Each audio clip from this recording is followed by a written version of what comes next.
for the 90s concert, you guys give it up for the one and only Mr.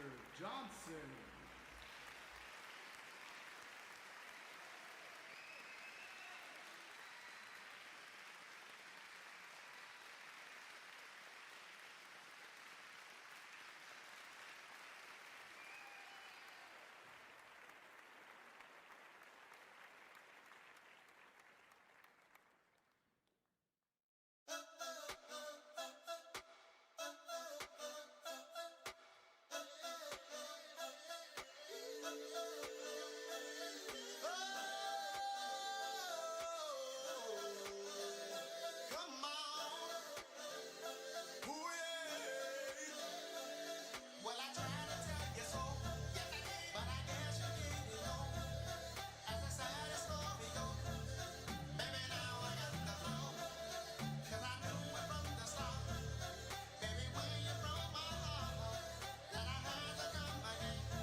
What it is, what it do, everybody?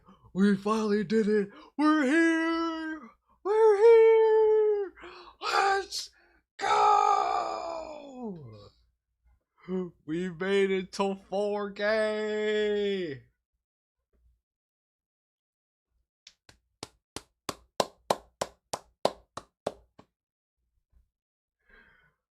And I see we got a lot of party people in the chat. We got Power and 9, we got Uncle Fred, we got Finn, we got ASN, we got Merrick, we got Sculler, I'm sorry, we got Doki Guy, we got Gabriel, we even got Brandon. Hello Brandon.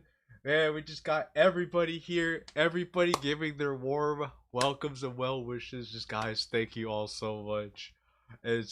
It truly is a blessing. It truly is a blessing to be here. I wrote it in the community post, and I couldn't be any more grateful and honored and proud to be here, and just very very touched that I even got to this point in the first place. So it's just we're having some fun today. We're gonna be doing a lot of celebrating. I'm gonna be covering a little bit of news today, and after I cover a little bit of news, I'm gonna be playing some DDLC, some short DDLC VODs that a friend of mine made, and another mod that I've been meaning to play for some time. So while I get ready to do that, let me go close my door, get comfortable, and then we will get started.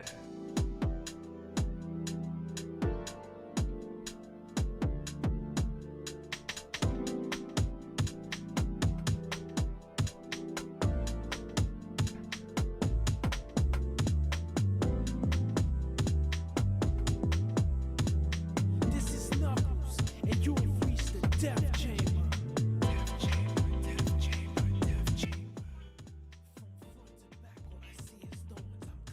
So, alright, let me flip screens to the main event. And yes, as you guys can see here on the screen count, we have not only gotten past 4K, but we are now at 4,010 subscribers. And growing, honestly. Such a beautiful thing. Warms my heart to see. Let's go, good work. Hey, thank you, man, thank you. And honestly, the best is yet to come. The best is yet to come. Like I said, if you guys were happy with what you saw now, then the sky's the limit from here. So, you know what? God bless. I'm happy. I'm excited. It's gonna be sick. 5K next week then. JT with the 1 month resub. That's what I love to see, baby. Let's go. Yes, we're gonna hit 5K next week, and don't worry, guys. I'm about to make this my entire personality. I'm going to put in my bio, DokuTuber with 4K subscribers. You heard it here first, everybody. JQilin subathon when? You know what? That would be funny. I need to. You know what would be funny? You know what would be funny if I did back-to-back live streams of Infinity Pens and this bombing share again. And the more subs I got, the longer I continue going through the pain for the amusement of my chat.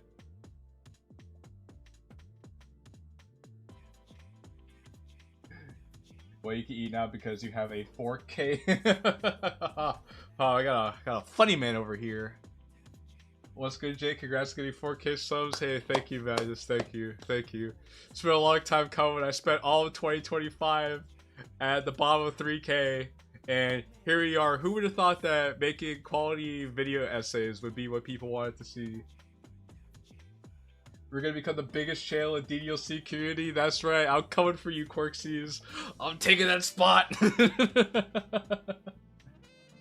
And remember, if you want to see what Oreo gets wrong about Jude Velasco, be sure to hit the join button and subscribe to the Patreon. Yes.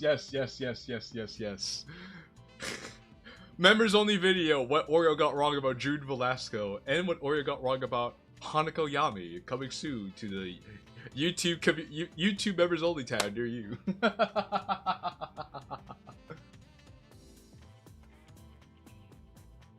What people get wrong about Big Jim. So speaking about what people get wrong, I'm going to turn my attention to a video that a Mr. Savage Central had posted. What, about 4 hours ago? About 5-6 hours ago today? And let me do this. Let me make sure that the audio can come through. He has dirt on the moderators or something. Wow. Okay, the audio's coming through. I just want to double check that. So, what Jay gets wrong about Kiki? Yes. What I get wrong about my own character? Absolutely. So, for those of you who have seen my Days of Hate and Days of Hate the Untouchables videos, you'd be familiar with a character known as Coke, who was the senior admin / moderator of r/DDLC Discord, and had a few conversations with them in the past. Thanks to Deja's shenanigans, I gotten banned from r/DDLC, but thankfully I got unbanned from the Discord because of Coke and some of the other people looking at the evidence we had.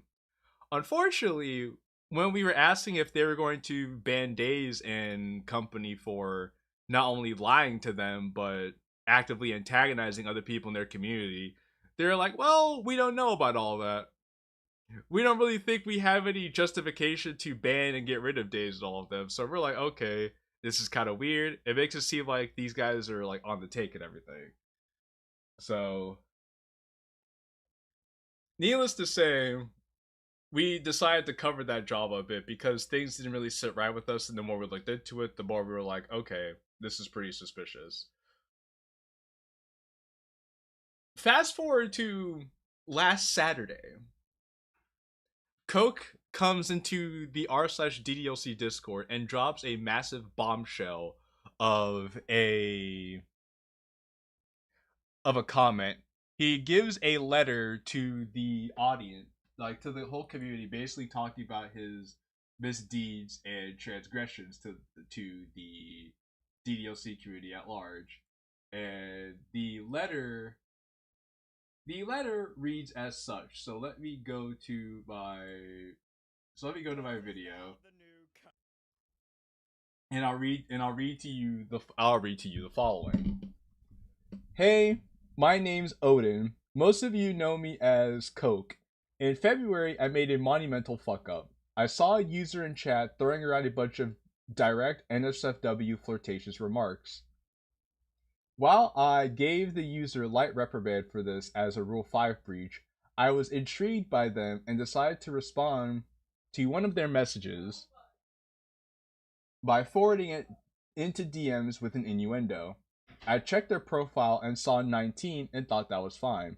They responded positively to my remark by flirting back, and afterwards we cooled down with a bit of light chat and thought more and then a bit more flirting. This escalated into full-on sexting, including depictions of blankety blank. You know, you guys can see it on the screen. I'm not going to read that. After the chat, the user asked my age, and I revealed that I was 18. No, I revealed that I was 24. To which they responded that they were 19. I commented on the fact that I had already seen the number on their profile, but they then informed me that it didn't say 19, it said 19th. It was their birthday. I felt a bit of a pit in my stomach. I had been stupidly clearly, but no harm, no foul, I guess. I could have been more careful in the future, I thought. I would later yesterday come to learn that this user had lied about their age and was actually 16. Oof. Caught full-on sexting a 16-year-old as a 24-year-old. Oof. Big oof. I immediately felt sick after admitting it in the mod general chat. I went into the user right away to apologize. Regardless of their decision to initially lie to me about their age, this is a decision they made after we already sexted and after I had declared I was 24. In this kind of situation, there is obvious pressure to not displease me. I mean, not really. You could have just said, hey dude, I'm a minor, you shouldn't be talking to me like that. And then you should have been like, oh, my fault, gang, I forgot. My apologies. Also, who starts a conversation in somebody's DMs by sending innuendos, by forwarding one of their direct NSFW flirtatious remarks? You kind of knew what time they were. You were trying to match that kind of energy, so you went into these DMs with the intention of being like this. So, I guess he was correct, but he told me in DMs not to trust his judgment. Clearly so. Clearly so. Let's see, so where was I? It was my responsibility to verify their age, and I'm terribly sorry for having failed in this. As a server moderator in a position of power in the community that has a lot of minors in it, and he also works with minors professionally, mind you. I should not have initiated this kind of contact in the first place, and even when I decided to, I should have absolutely double and triple checked their age instead of relying on remembering a number in their profile. This is not a mistake that I've made before, and it is not a mistake that I will ever make again. I'm so sorry. I wrote this letter to have and then sleep on it, but I felt deeply physically unwell from the whole situation. I can't sleep and I can't see another answer at this time. Effective immediately, I will be leaving the r/DDLC Discord and leaving behind my role as a senior moderator. I have already been planning to step down from moderating after the upcoming mod apps. For a while, I've been growing a bit bitter and annoyed with certain sides of the community, and I felt like I was staying more out of spite and responsibility than sincerely wanting to. But at this time, all I could feel is I've betrayed this community. My only remaining involvement with this place will be maintaining the Minecraft server until May as promised. Other than that, it's goodbye from me. I've had some good times here. I'm sorry. Odin, aka Potato Coke, former senior admin of r/DDLC, April 4th, 2026. So, massive bombshell for the DDLC community and r/DDLC as a whole. That this guy who, if you read this comment that I've had here back from January, another comment from Coke himself, where talking about, I'm aware you don't particularly trust our judgment in this regard because of our previous situation, but we're simply not perfect and mistakes and lapse in judgment or the flow of information can happen. Well, clearly we can see what kind of lapse in judgment you make here with flirting with 16-year-olds in their DMs and sending sexualized content to their DMs. Now, I don't want any hate or harassment to go Coke's way. But what I will say is, how shocking is it? How interesting is it to see that this guy who was going to bat for Days when Xavier and I were saying, hey, Days and Azath are profiting off of showing illicit content to an underage audience, and it's not a good look for the community. I really think you guys should do something about this. And they wanted to be like, oh, no, we don't know what you guys are talking about. Days and Azath are completely fine. We're going to go into Days' server right now behind the scenes and say, hey, Days and Azath, put the NSFW behind the curtain of 18 plus, age restricted content, so we can get these guys off our back, please. Please do that for us, please. So they run interference for these guys, and wouldn't you know that how funny is it that all the people on Days' side turn out to be massive pedophiles and jerks?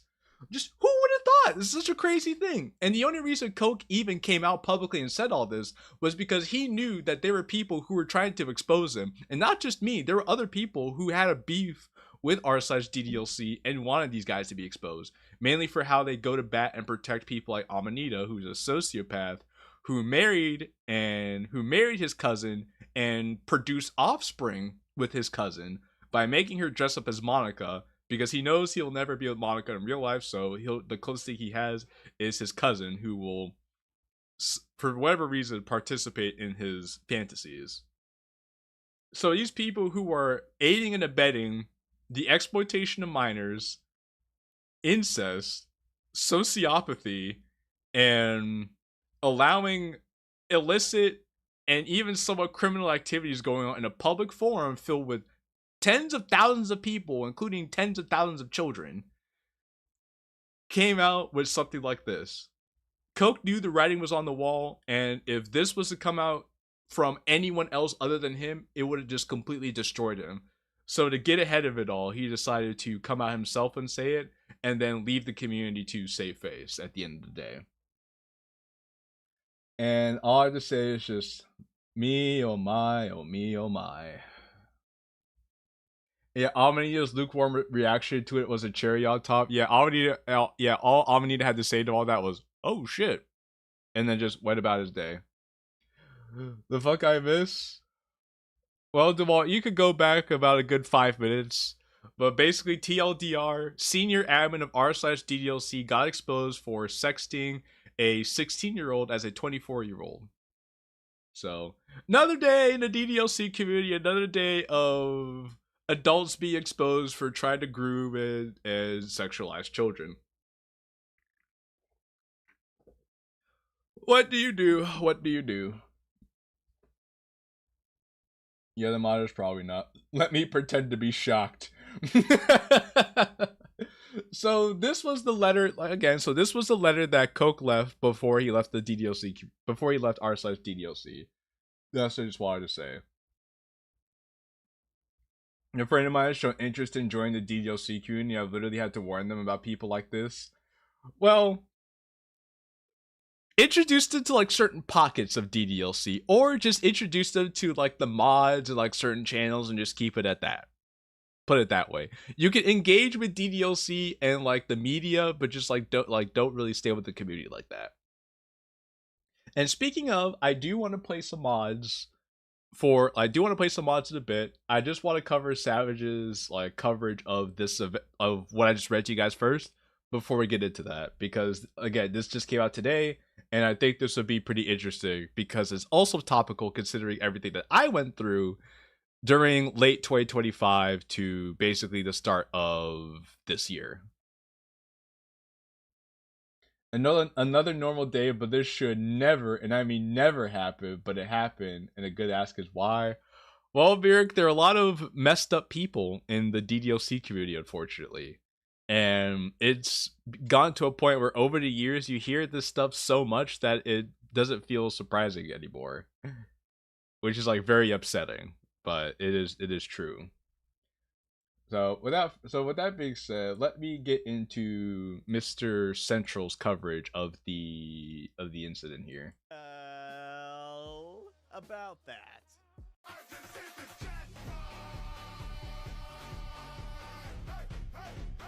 Ay, Savage. Meet Coke or Coke or Cocaine or whatever the fuck his name is. A senior moderator of the server and arguably Amanita's #1 taint licker. A guy with such amazing takes such as, Amanita can falsely accuse anyone of being a child groomer, and if you decide to defend yourself, then tough luck, buddy. You're banned. I beg your pardon? Or that if you think incest is... I've been playing Fire Emblem Radiant Dawn right now, and hard mode really got me thinking. That's simply your subjective opinion. It's legal in California, so why should any of us care, right? And when telling people to not care ultimately fails, he takes a play out of the DS playbook and tries to create moral outrage over shit that I've already talked about in an attempt to create a diversion. So let's see. Public service announcements, since weirdos here seem to love to get their facts from Savage Central, reading a half a decade old Reddit post. The same dude mocked a real trans offing on Twitter. Oof, that sucks. Nasty MF.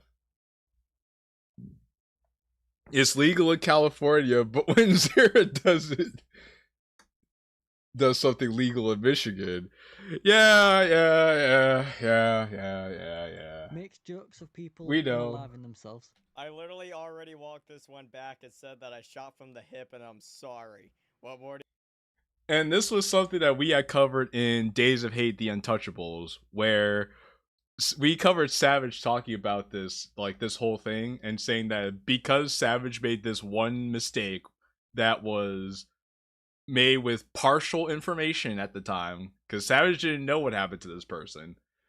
Savage had said that they were going to use this against him to hand wave any and all criticism that Savage or anybody related to Savage would make in the future regard to how they conduct business in their server. And wouldn't you know, we happen to have documented evidence of that in Days of Hate, The Untouchables. And we're seeing that play out again all this time later, you want me to do right now. So, typical Discord mod behavior from one of the head honchos over at the DDLC Discord server. Well, on Easter Day, I'd wake up to an amazing surprise. One of the best gifts I could have ever been given. Finding out that the guy who said that I should have been banned for defending myself against Amanita's BS grooming allegations against me was now stepping down due to pulling a dirt thief and sexting a 16-year-old. Oh, wait, you serious? Let me laugh even harder.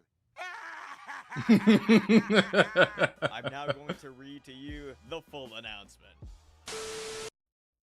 Hey. Okay, so we could skip all of this because I read this to you guys already. But yeah, this whole thing is crazy to think about. Like, I don't know what it is in this community. Like, the more successful you become, or like the more of a position of power you gain in this community, like the more inclined you are to just want to do things with underage people. And I'm like, dog, is it really that hard to like stay away from children? Dog, just stay away from the children, bro. It's not that difficult. We're all adults here. There's no reason we need to be hanging out with kids like that unless it's our own children. It's a scary world out there, honestly. It's a scary world, bro. Just keep your loved ones safe and protect the people close to you, dog. That's all I can really say. Goodness gracious. Especially in a server that is full of minors, by this guy's own admission and by everybody's admission, the DDLC Exactly. Discord server is just full of fucking minors. He sees someone making some NSFW comments, and the first thing that he thinks is that I need them now. Into my DMs, kitten. I checked their profile and saw 19. Okay, so he's still. So he's still going through it all. Okay, so we could just fast forward through a lot of this. Since again, I read it all. I read all that stuff to you guys. What did he say here? I can feel is that I betrayed this community. You're goddamn right. My only remaining Oh, what's up, involvement in Josiah? this place will be maintaining the Minecraft server until. So I was just covering some of the latest news that happened over the weekend in the DDLC community. As promised. Oh yeah, I'm gonna be leaving everything. I'm leaving the server. I'm stepping down for everything, but the Minecraft server, that one's mine. I get to run that shit because famously, there's been everybody knows that there's been no cases of grooming or inappropriate activity with children involving Minecraft. That has never happened before. So I get to keep the Minecraft server with all the little kitties in it. Everything else I'm stepping away from. Other than that, it's goodbye for me. I've had some good times here and I'm sorry. Well, good fucking riddance, bozo. This right here just furthers my belief that Discord moderators are subhuman Alright, bye, Uncle Fred. who don't deserve basic rights.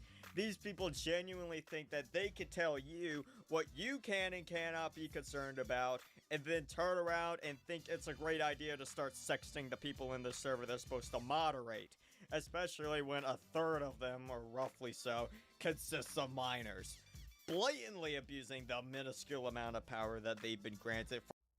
And that's honestly some of the most disgusting, degenerate things I've seen from people like this. Because you'll be minding your own business, just doing your own thing, and because you do something that someone like this doesn't agree with, they're gonna come after you and try to morally grandstand to you. Meanwhile, they're doing stuff way worse than you would ever be doing. I wouldn't be caught dead doing something like this, but these people want to sit here and try to act like, oh, well, why are you engaging with all this stupid drama, man? Why are you making such a big deal out of everything? I think you should just be adults about this and handle everything. Well, clearly, you don't know. Clearly, you spend so much time hanging out with kids that you don't know what it means to be an adult, honestly. But needless to say, I just can't stand that level of hypocrisy and double standardness to where you will actually unironically think it's a good idea to abuse your position of power to engage with somebody underage in a Discord server like this, or you don't bother to see if somebody's underage, or you start engaging with somebody in a flirtatious and sexual manner in a server full of minors who you don't know if this person's actually a minor or not. And it's like, bruv, you're supposed to be the adult here, and you have a lot to lose because you are the senior admin of the Discord server, who has a lot of... You're the senior admin of Discord server that's also tied to the brands of two multi-million-dollar companies Serenity Forge and Team Salvato, and you already know you have a lot of people who are looking for anything you do wrong to call you out on it for how derelict you've been in your duty to run your Discord server and how derelict you've been in engaging with drama with prominent like DDLC content creators in this space. And this happened in February, he said. This was right after all the Days of Hate stuff happened. So he knew for a fact he had eyes on him for sure. And despite all of that, he still thought it was a good idea to do something this stupid. It really just goes to show how incompetent some of these people truly are. And also how disgusting some of these people could be too. But he did admit he was very incompetent and I quote, an ADHD retard. So funny how he got called out for condoning degenerate behavior, then immediately went to do exactly that. Yeah, he got called out for he was condoning it because he partakes in it. Who would have thought? He wanted to protect the very thing. He wanted to protect it so he could keep doing it. Until he knew his days were numbered. For their own selfish gain. You see YouTubers get caught messaging fans all the fucking time. And the same concept applies here. So let's add another nickel to the Savage's right jar. I think it's time that we need to really start taking the Amanita curse seriously. Because it seems like whoever is dumb enough to come to his defense and die on Incest Tale just ends up getting absolutely royally screwed. Anyways, which one of Amanita's white knights do you think is going to accidentally get caught sexting minors next? Comment your answers down below with the hashtag OilAlert for a chance to win a free can of Mobile One Chat oil. And as always, Savage should just open a branch called the Savage is Always Right Foundation. Honestly, bro, like how long can this keep going? How long can this keep going on? Like honestly, because according to sources have told me that according to Coke, he was the only guy who's actually doing anything in the r/DDLC Discord. So now that he's gone, we don't know how long it's going to be until the r/DDLC Discord implodes on itself due to a lack of apathy and disinterest and time and language barriers for the many people on the staff. And they still haven't opened mod applications yet, and they still haven't brought any new people on yet, really. So only time will tell what's going to happen. But honestly, I feel like the countdown clock for the closure of the server has began, and this is definitely going to have long-lasting effects on the state of the DDLC community in general, because when you hear so many people at the top are doing these kind of things, then it kind of makes you question if being in this community is really worthwhile. Right? Now, maybe they'll find somebody to replace Coke. Probably, maybe. Who knows? But just the fact, but again, it's just funny to me that all of this ended up happening. If r/DDLC closes, the entire community would go from dead to decomposed. Mirik says, some people are just dumb, but to be honest, it will be good if people like him will stay dumb and will be fast to get. That's true. That's true. You would hope that people this dumb and doing stuff that's this dangerous would be, we need them to be this dumb so we could find them early on. They can't hide for forever and ever. But to that, the last remark I'll have to say in that instance is the following, and let me get the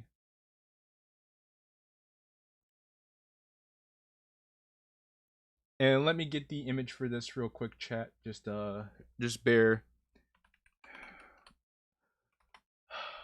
with me for a moment. I think this is it. Yes, this is it. All I have to say is, but the Lord laughs at the wicked, for he knows their day is coming. Psalm chapter 37, verse 13. One of the best psalms in the entirety of the book of Psalms, in my opinion.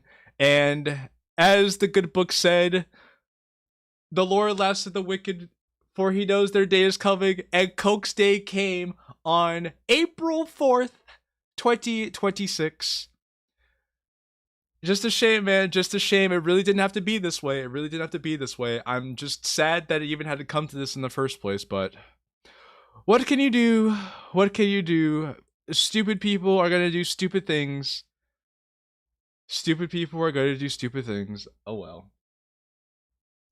By the way, here's my lesson now. DDLC server has one less bad guy, but Minecraft server don't change. Yes, yeah. They're gonna have to keep a close eye on Coke in the Minecraft server. Make sure nothing bad happens in there as well. So now that all that fun is out of the way, and we have successfully covered all of the drama, we can now move on to this other affair that I have going on here. So let me go to the captcha and go to, I believe this is it. Yes, it is. So the first thing we're going to be playing is Enter M, which was made by my good friend slash head site admin and tech guy of Doki Doki Modding Central, Mr. Laliet. So everybody give it up for Mr. Laliet.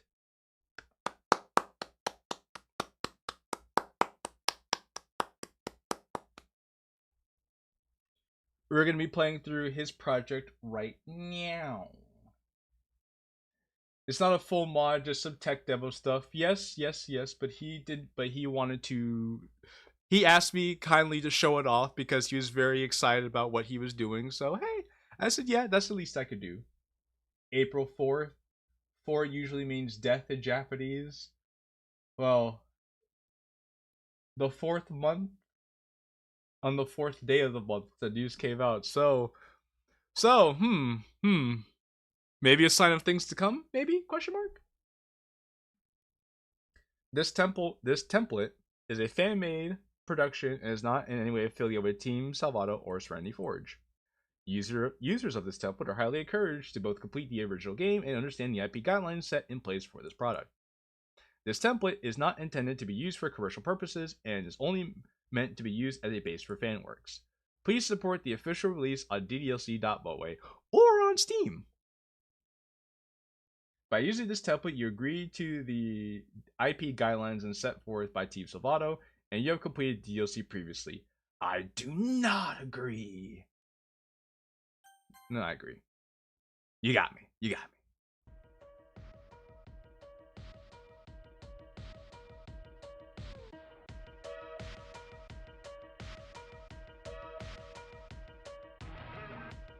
How do you rotate text in MS Paint? Thank you all.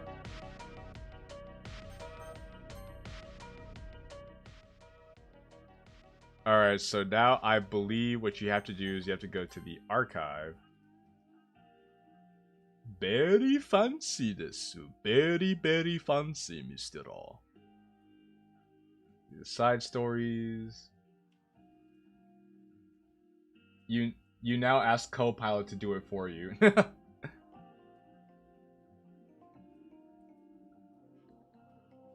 So, long told me we had a few stories to go through that were available. We had Koto Noah.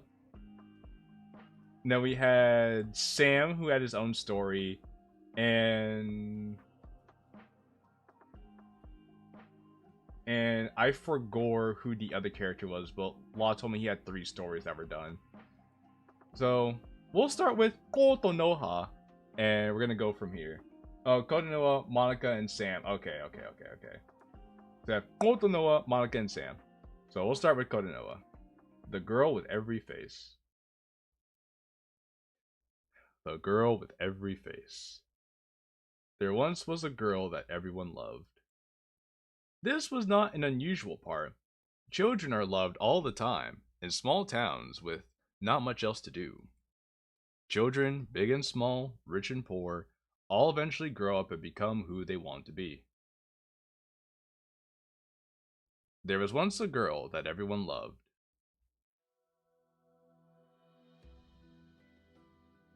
She lived in a town pressed between mountains and sea, where the winters were long and the summers smelt of salt. The winters were hard, the summers were brutal. There's a wild man-eating clam in the backyard. It was a kind of place where everyone knew everyone, where gossip traveled faster than weather. Nicky Cho with the €3. Hey, buddy!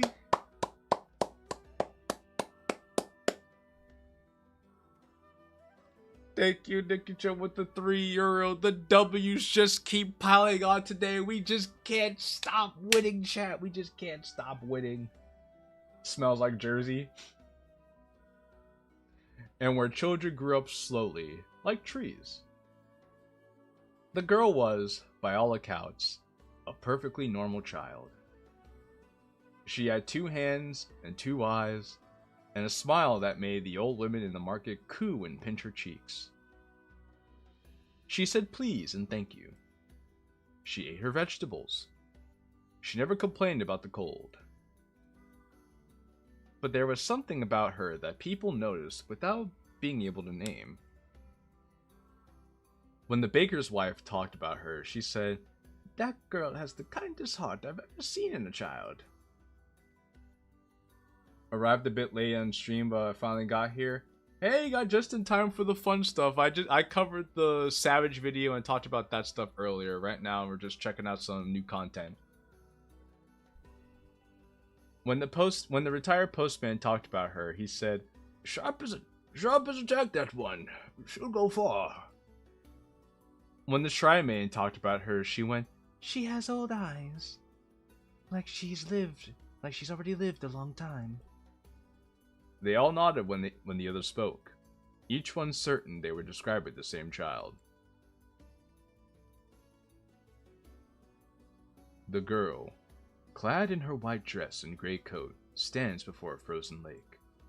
She is 8 years old. The year is just beginning, and the ice is thick enough to hold the weight of a grown man, let alone a girl who barely reaches the counter at a convenience store. She stands very still, looking out across the white expanse. If you watch her face, you can see something working behind those eyes.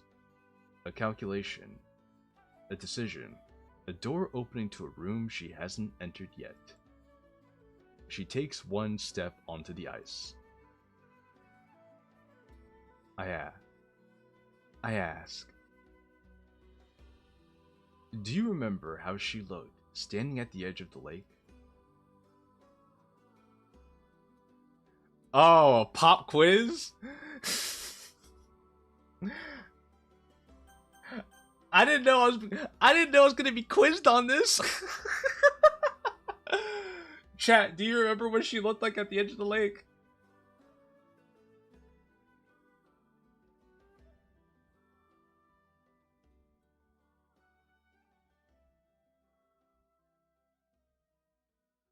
Try B. Chad, I don't remember. I was just letting it flow.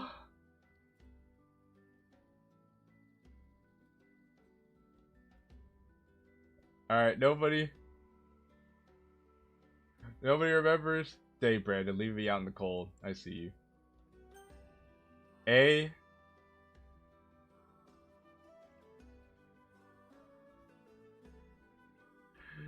You got nothing for me, chat? Dang, guys, that's crazy. Nobody was paying attention. Okay, Doki Guy. Doki Guy was paying attention. Thank you, Doki Guy. Good. You were listening. Alright. Alright, you got me. You got me. You got me. You got me. Not everyone does. 1. the skater. She asked her mother for skates on New Year's Day.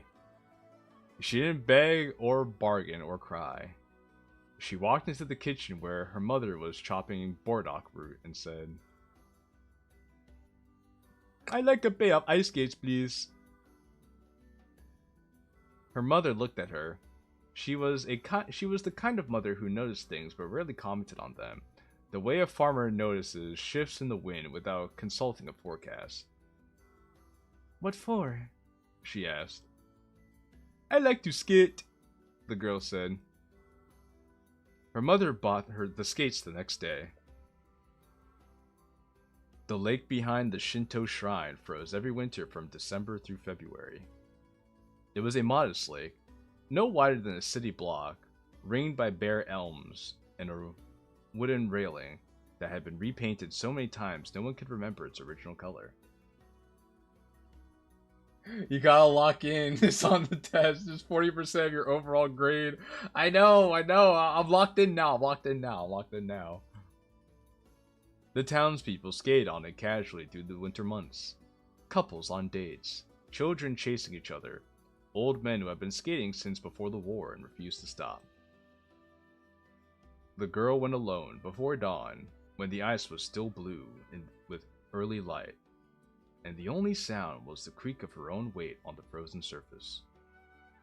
She fell 9 times on the first morning.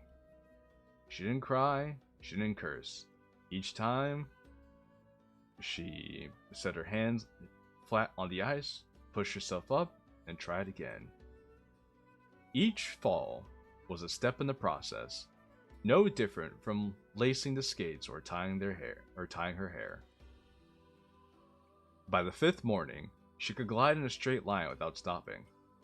By the 10th, she could turn.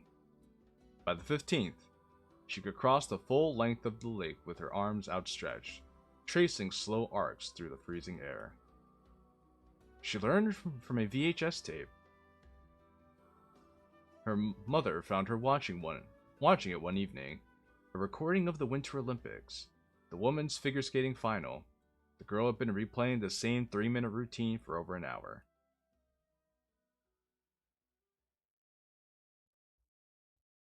"She is so beautiful," the girl said, without looking away from the screen.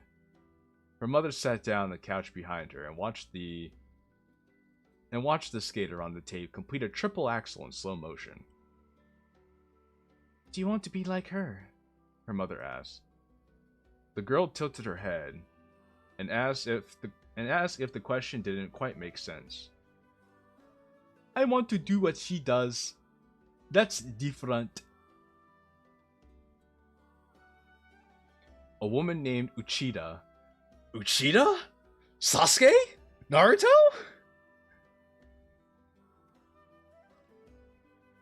In a house with a persimmon tree in the yard that never bore fruit. She had been a figure skating coach in Sapporo 30 years ago, before her knees and a long argument with time forced her into retirement. She saw the girl skating one morning while walking her dog, and stood at the railing for 45 minutes without moving. Later that day, she knocked on the girl's door. "Your daughter. I'd like to teach her. No charge." The mother looked at her for a long moment, then nodded. Under Uchida's guidance, the girl improved at a pace that made the old woman's hands tremble with recognition. The girl did not learn the way gifted children learn. She didn't leap ahead or skip steps or dazzle with raw, uncut talent. She absorbed everything. She watched Uchida demonstrate a technique once, twice, 3 times, and then produced it with a fidelity that was almost unsettling. A copy, down to the angle of the wrist, the tilt of the chin, the timing of the breath.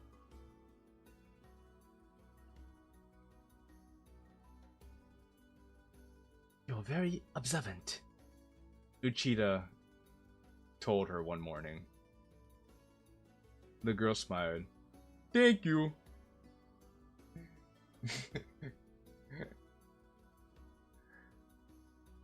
It's Uchiha. Okay, one letter off, Josiah. One letter off, okay? Probably just a typo. Hey, Lance. Good afternoon. February came. The days grew longer, but the cold held. One morning, Uchida asked the girl to show her everything she learned. No routine, just movement, whatever she felt like. The girl skated to the center of the lake and stood still for a moment. Then she began to move. She traced a figure 8, slow at first, then faster. Her body leaning into the curves with a precision that belied her age. She had spins, turns, small jumps that clicked against the ice like punctuation marks. It lasted maybe 2 minutes. When she stopped, Uchida was sitting on the bench by the railing, her dog asleep at her feet. "What do you see when you skate?" Uchida asked. The girl thought about this for a long time. I don't know. Something. Uchida waited, but nothing else came. By then the girl would have gone from the ice, though not from the town. It would be gone from the ice, but not from the town. She stopped skating in March, when the lake thawed and never returned. She offered no explanation and no farewell. Only a bow, that perfect, measured bow, and a silence that filled the space where the skating used to be. I asked, what shape did the girl trace when the coach told her to show her everything she learned? Okay, I remember. Okay, I was paying attention, chat. I was paying attention. It's a figure 8.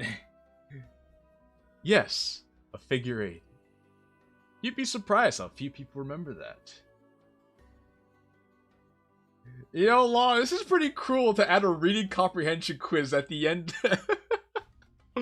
At the end of the story.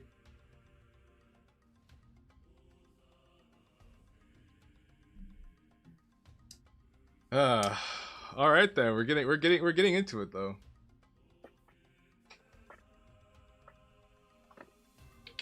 You are cooking. You are cooking. Keep it up. Thank you, Murdoch. Thank you.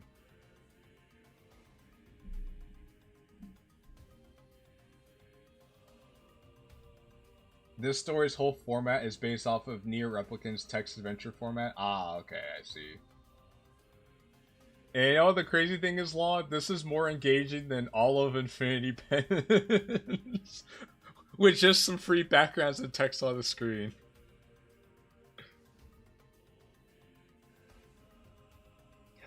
July.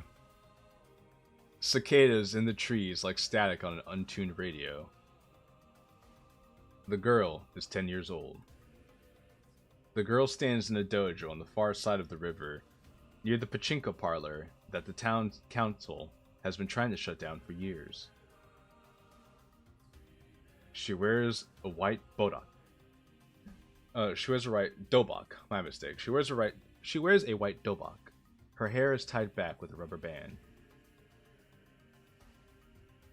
She is barefoot on a wooden floor, and her feet make no sound when she moves. She has been practicing taekwondo for 5 months. The dojo is run by an old man named Ogata.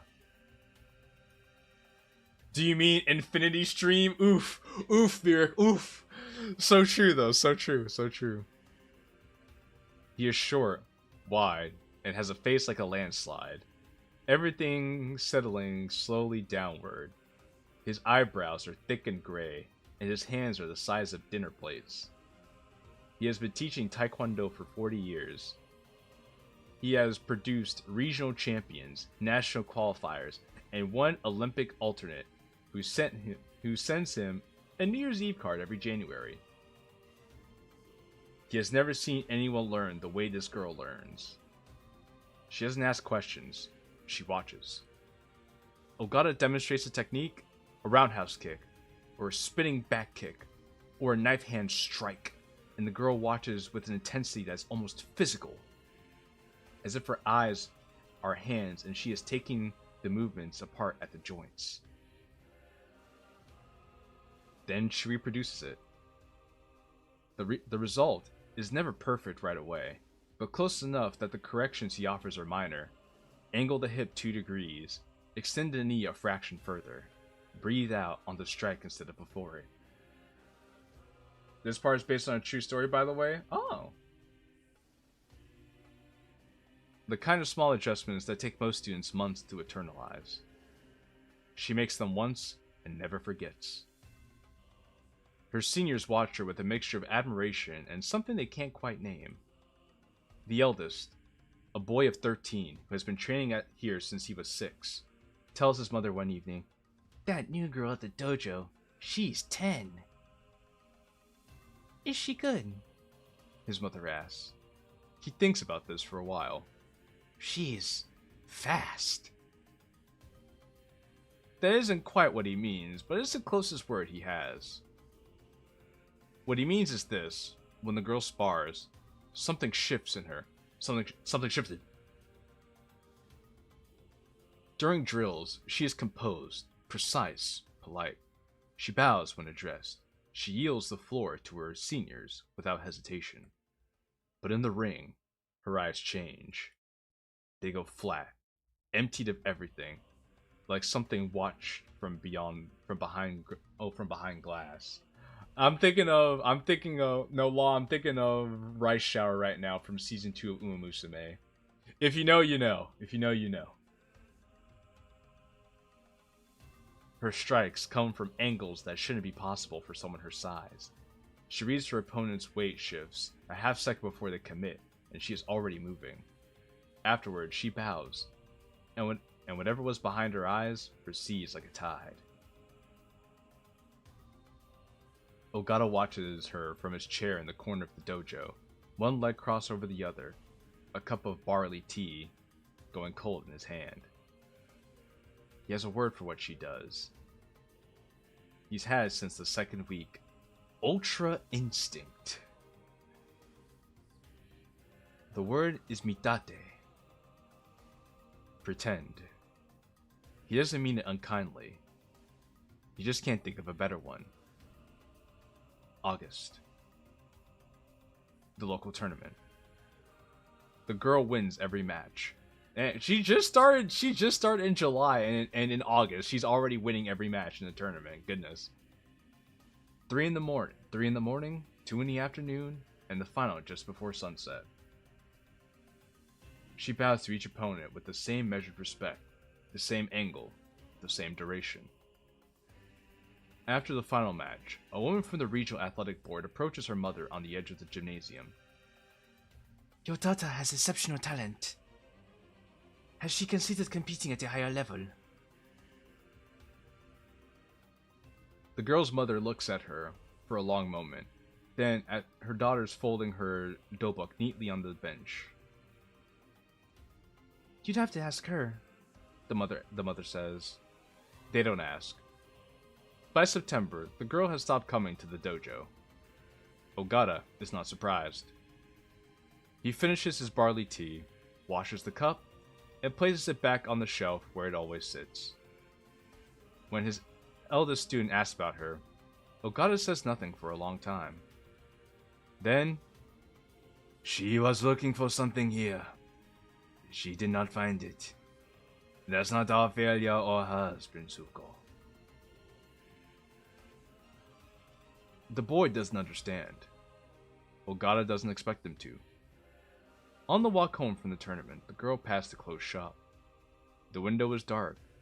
Her reflection stands on the glass between dusty mannequins, still wearing her dobok, and the medal hanging from her neck. She stops, studies the shape in the glass for a long time. She straightens her collar and walks home. ...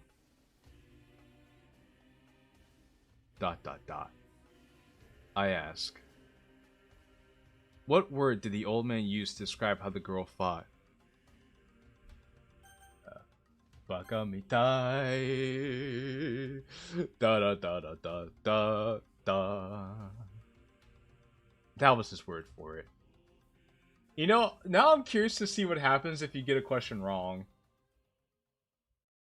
Congrats on the 4K. Thank you, Angel. Thank you, thank you, thank you. Yeah! It's time to party! 4K, baby! 4K!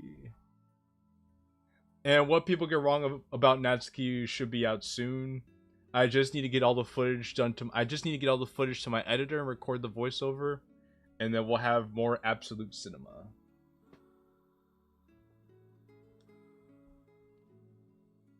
So we're on 3, the model student. She is 12. The light through the classroom window is the color of weak tea. Neither warm nor cold, neither morning nor afternoon. It's the kind of light that exists only in schools, as if the building itself generates its own tepid atmosphere. The girl sits in the second row, third seat from the window. So, second row, third seat from the window, so exactly in the middle. She chose this seat on the first day of the term, and no one thought to question it. It's the optimal seat, close enough to the teacher to demonstrate attentiveness, far enough to avoid the appearance of eagerness, near enough to the window for natural light, but not so close that she'd be accused of daydreaming. She didn't calculate this, or if she did, it happened so quickly and so far below the surface that it looked like coincidence. She is the top student of her year. Oh, geez. Alright, Chad, I'll be right back. I have to go answer the door real quick.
Alright, I'm back, y'all. I'm back. Oh, wait, my bad. My bad, guys. Hold on.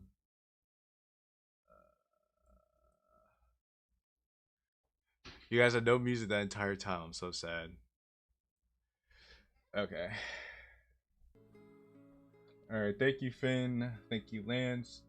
Hello, Mouse Potato. We are playing Enter M, the side stories. Right now we're going through Otonoa's side story.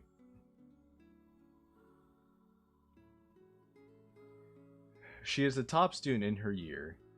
Not by a narrow margin. Her scores sit above the second place student by a gulf wide enough to be quietly embarrassing for everyone else. She achieves this without apparent effort. She is never seen studying in the library. She doesn't use flashcards. She doesn't highlight her textbooks. She simply listens, watches, and absorbs. She is class representative. She organizes the cultural festival booths, a haunted house that the class votes for unanimously because the girl presents the idea with such calm authority that dissent feels unnecessary. She mediates a dispute between two boys who have been feuding since elementary school. By lunch, they're sharing yakisoba bread and looking slightly dazed, as if they can't remember what they were angry about. She tutors 3 students in math. All 3 improved by at least 1 letter grade. Man, Kononoe is just like, she's so perfect. She's just good at everything. She joins the art club in the spring term, the science club in the summer, and the choir in autumn. When do the faces come in? Apparently, the faces don't come in. This is just a text story. But it's a good text story.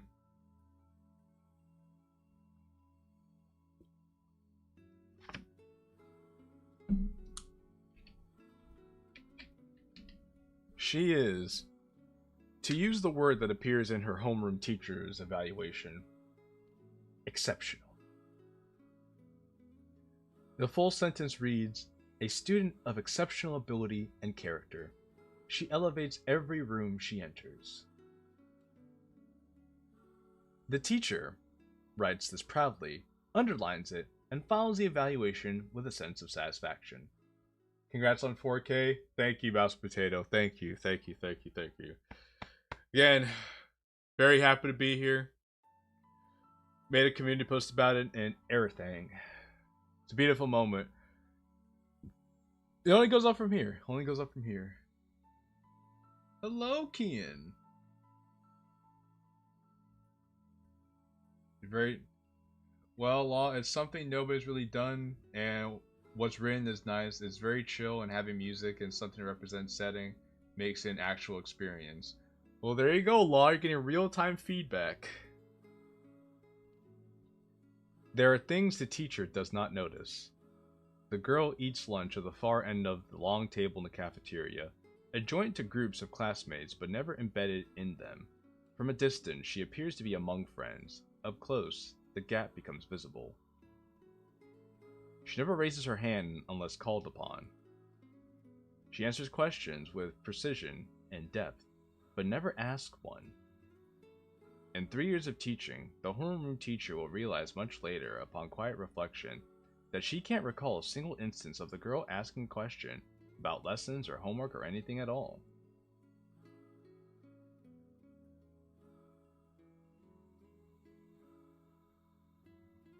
It only goes up from here. Wrong. Unsubscribing. Wow. Wow, Mouse Potato. Wow, wow, wow, wow, wow, wow, wow, wow, wow, wow. But she will only realize this much later, and by then, the girl had moved on. In October, the girl writes an essay for her Japanese literature class. The prompt is broad. Write about an object that tells a story. The girl writes about a house. I don't know who would play it because the people in the modding community illiterate, but I'd love to see more of these stories. Well, JNT, you get to look forward to Enter M whenever Log puts it out there.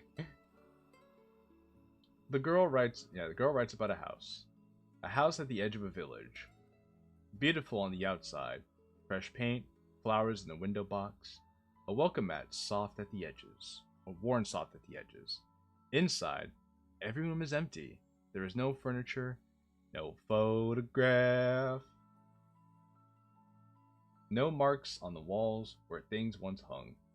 I can't believe I got tricked into watching a stream about reading a book.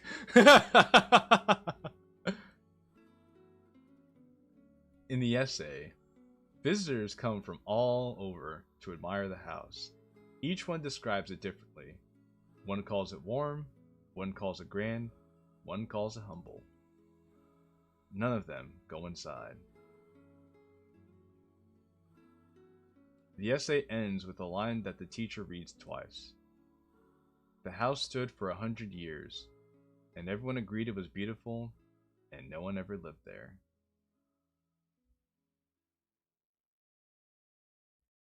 The teacher writes in the margins, beautiful writing. a touch melancholy for someone your age. I think a touch melancholic would have been better, but fair enough. I like that though. The girl reads the comment and nods. Her next essay is about sunflowers. The teacher gives it full marks and doesn't think about the house again. I ask, what was the subject for the girl's essay for the literature class? A chair, a door, stairs. A house. Get it wrong? Ah, sorry. I'm sorry, Law. I'm sorry, Law. I'm sorry. I'm too locked in. Yes, a house. An empty one. 4. The mosaic.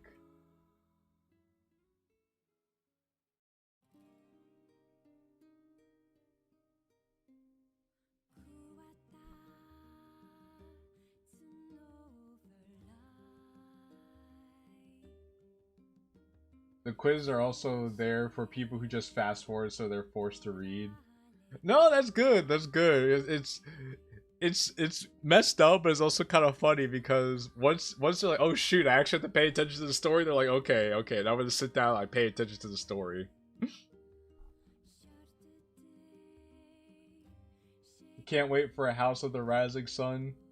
This is the House of New Orleans. They call the rising sun. It's been the ruin of many a poor boy. And God, I know I'm one. You should be glad I didn't randomize the questions. Oh, that would have been brutal. Oh my goodness.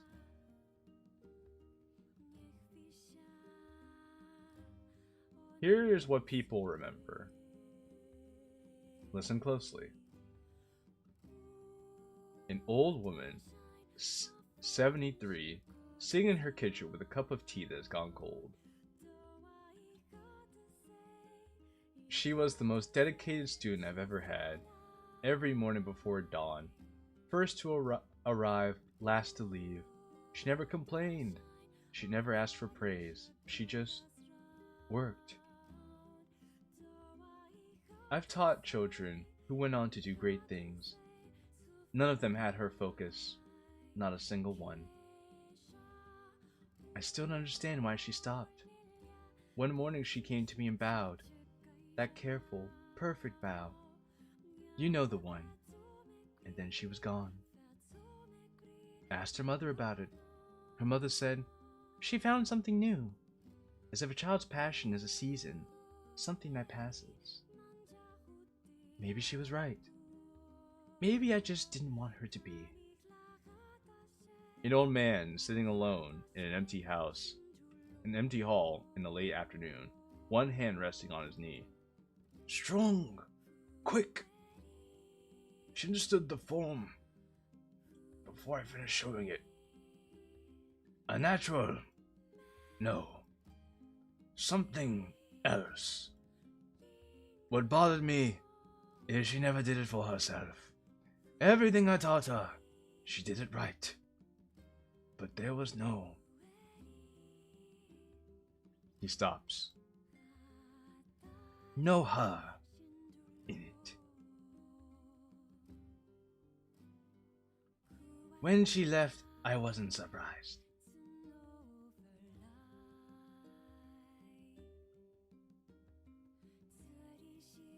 A classmate, now 14, sitting on the school steps, picking at the loose thread on her skirt. She was so nice. Like, she helped me with math once. I was completely lost, and she stayed for an hour after school and just explained it until it made sense. And she knew everyone's birthdays. I never even told her mine. She was like the perfect friend. That sounds weird when I say it out loud. She goes quiet for a moment, pulling at the thread. Actually, wait. I don't think she ever told me anything about herself. Like, anything. I talked and talked and she just listened. I don't know her favorite color. I don't know what she listens to. I don't know if she has a favorite anything.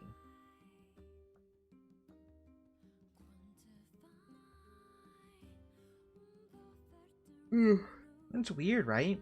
2 years and I can't tell you one thing she said about herself. That's really weird.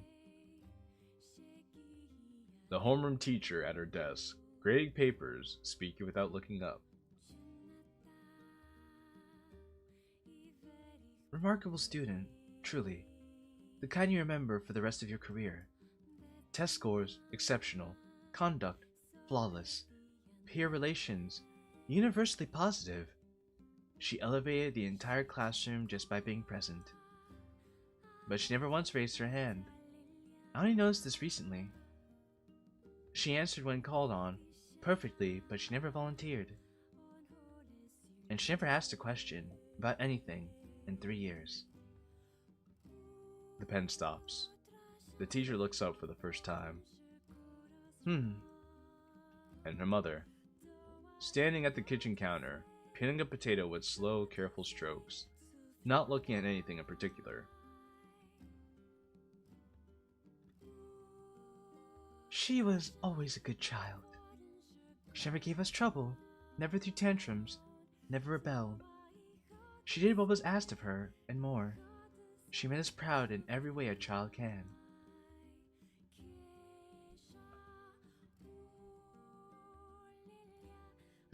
Peeling the what now? Yeah, she's peeling those potatoes, no coke. A long silence. The peeling continues. But sometimes, late at night, I'd walk past her room and hear nothing. A different kind of nothing. The kind that comes when from someone being very, very still while wide awake. And it opened the door just a crack, and she'd be sitting on her bed, staring at the wall with her hands in her lap. She wasn't asleep or upset, she was just somewhere else.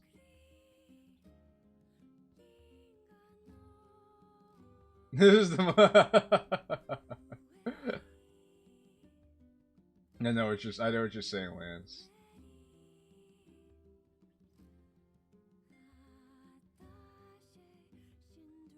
And when she noticed me, she'd turn and smile. That smile. You know the one. No, I don't know the one, actually. The same smile she gives everyone. The potato is peeled. The potato is peeled. The mother sets down the knife. I close the door and tell myself it was nothing. Sometimes, I wonder if that was the most honest she ever was. And I just kept closing the door on it.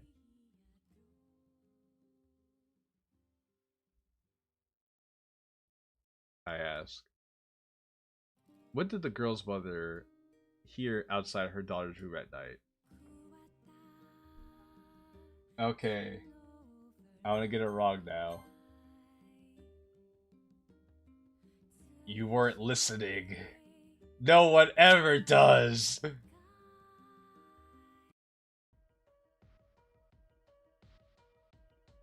Wow.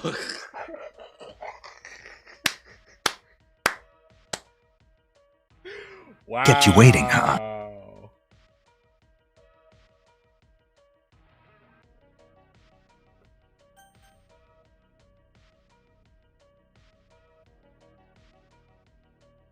Oh yeah, also you can't pause.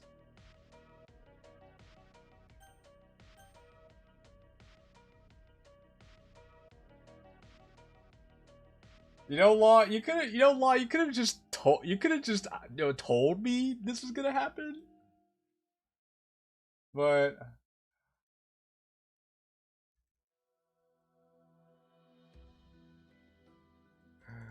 ay. You can hold control? Okay. Figure 8. The fighter. Bakavitai. House. The mosaic.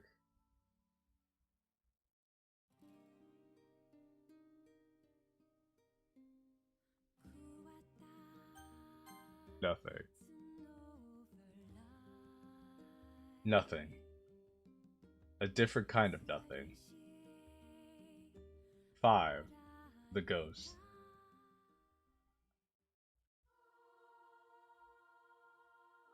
I actually learned something new today. I didn't know you could skip just by holding control. So, let me get something to drink. Be sure to drink water, chat. You gotta stay hydrated.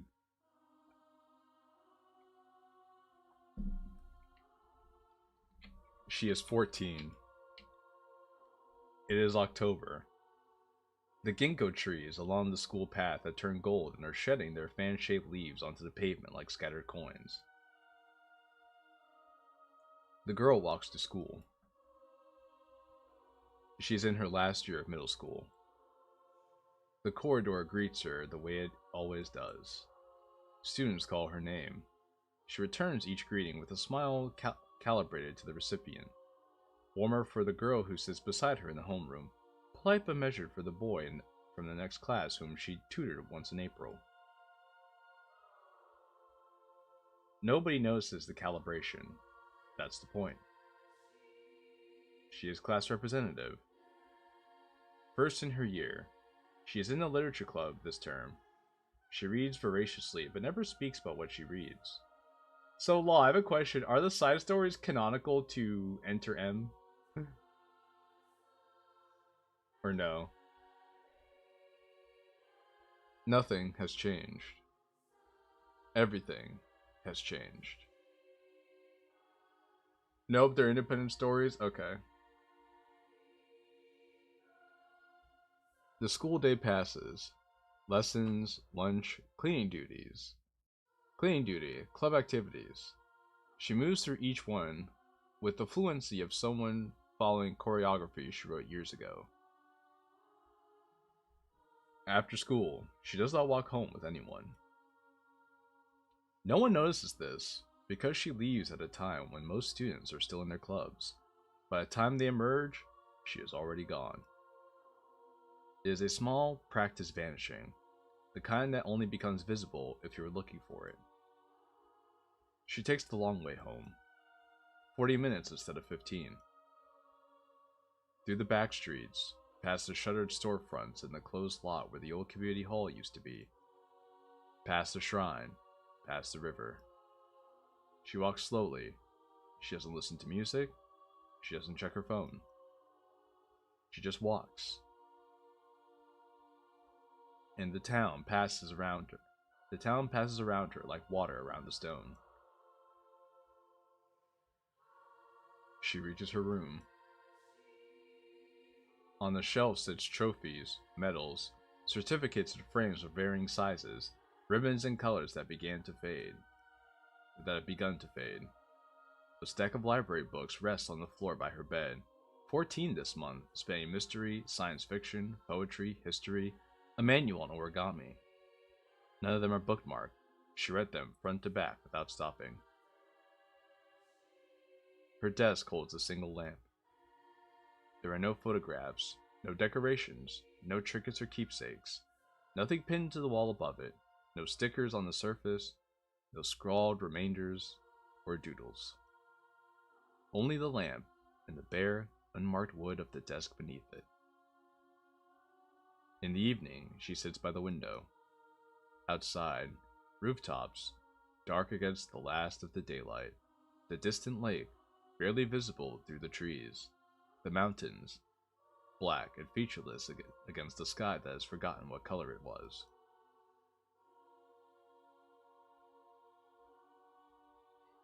What's this? I presume it's about the struggles of 17th century flute players in Sarajevo.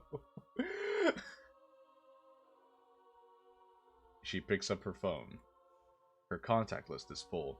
Classmates, club members, former club members, teachers who gave their numbers for various school matters. She scrolls through them, name after name after name. She doesn't call anyone. No one calls her. The phone goes dark in her hand. She sets it face down on the desk next to the lamp. She gets into bed. She sleeps without dreaming.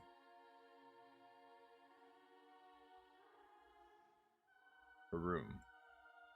You saw the trophies, the medals or certificates. You saw the desk. What did the room tell you?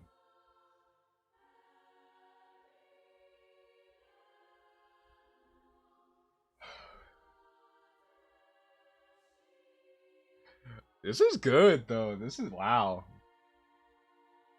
This is so good.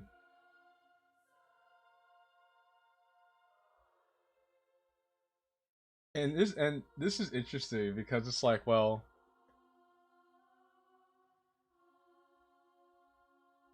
so Law's working on his own project called Enter M, and right now he released a series of short independent side stories based off of different characters.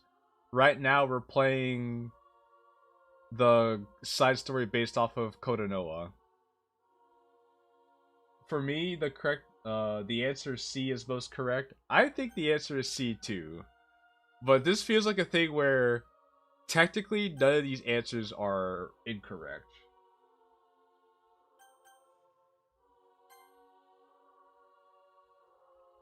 There was nothing of her in it. Chapter 6. The Granddaughter. No, there's a correct answer according to the code.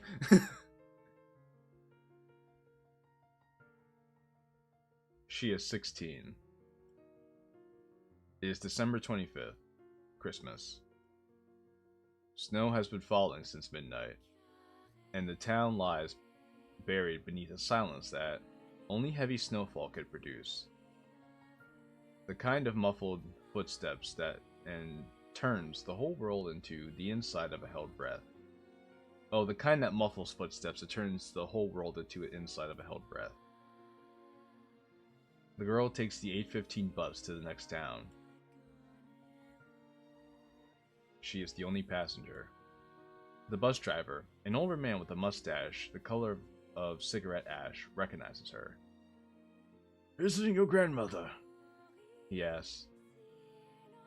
Yes, she says. That's sweet. Merry Christmas. Una wa Christmas inujima.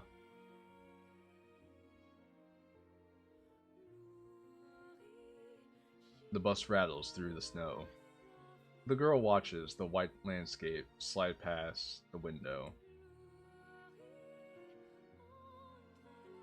Her grandmother lives in a small wooden house on the hill, set back from the road behind a garden that is, in summer, a wildly overgrown tangle of hydrangeas and green onions and one stubborn tomato plant that never produces more than 3 tomatoes a year.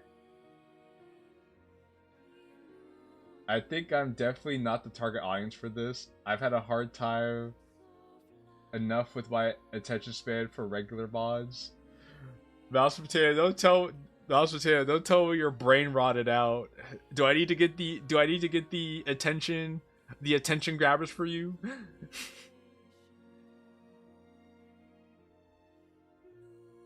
In winter, the garden is a smooth white slope. The wood gate is half buried.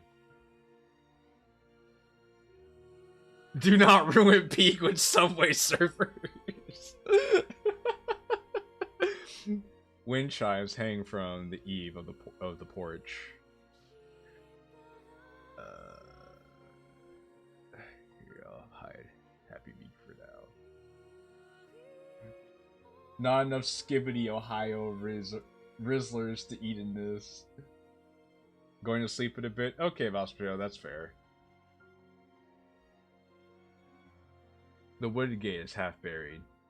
Wind chimes hang from the eave of the porch, perfectly still in the heavy air. The girl walks up the path. The front door opens before she knocks. It always does. Her grandmother is small. smaller every year it seems, as if time is gently pressing down on her. Her hair is white, her back is bent. Her hands shake with a fine, constant tremor, like a leaf in the wind, too faint to feel. But her eyes are sharp. They have always been sharp. I was saying that because I can't really hate it. I could tell someone is going to really enjoy this spot, but that someone is not me, sadly. Dang. Come in. You're cold. I'm fine, the girl says. You're cold. The grandmother repeats, and it is not a question. Inside of the house is warm. The kotatsu is on. The heavy blanket draped over its edges. Green tea steams in cups that don't match.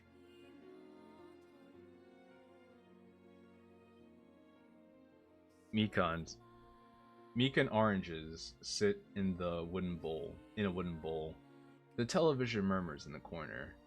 Some holiday program, with hosts in sequin jackets smiling too widely. The grandmother mutes it without looking. They sit across from each other on the kotatsu. The sound of the grandmother peeling a mikan is the loudest thing in the room. Grandmother does not ask about school. She does not ask about grades. She does not ask about clubs, nor career plans, nor achievements. She has never asked about any of these things. Not once in all the girl's 16 years.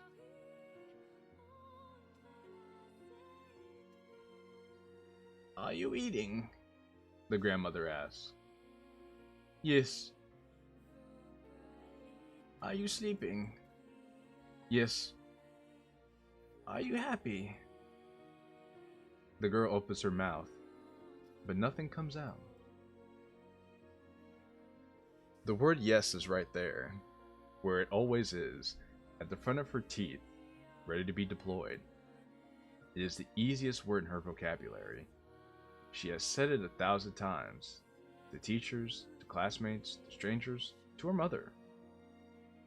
But it won't come out. She sits there with her mouth slightly open, and the word stays where it is, behind her teeth, unused. Hey, J Money!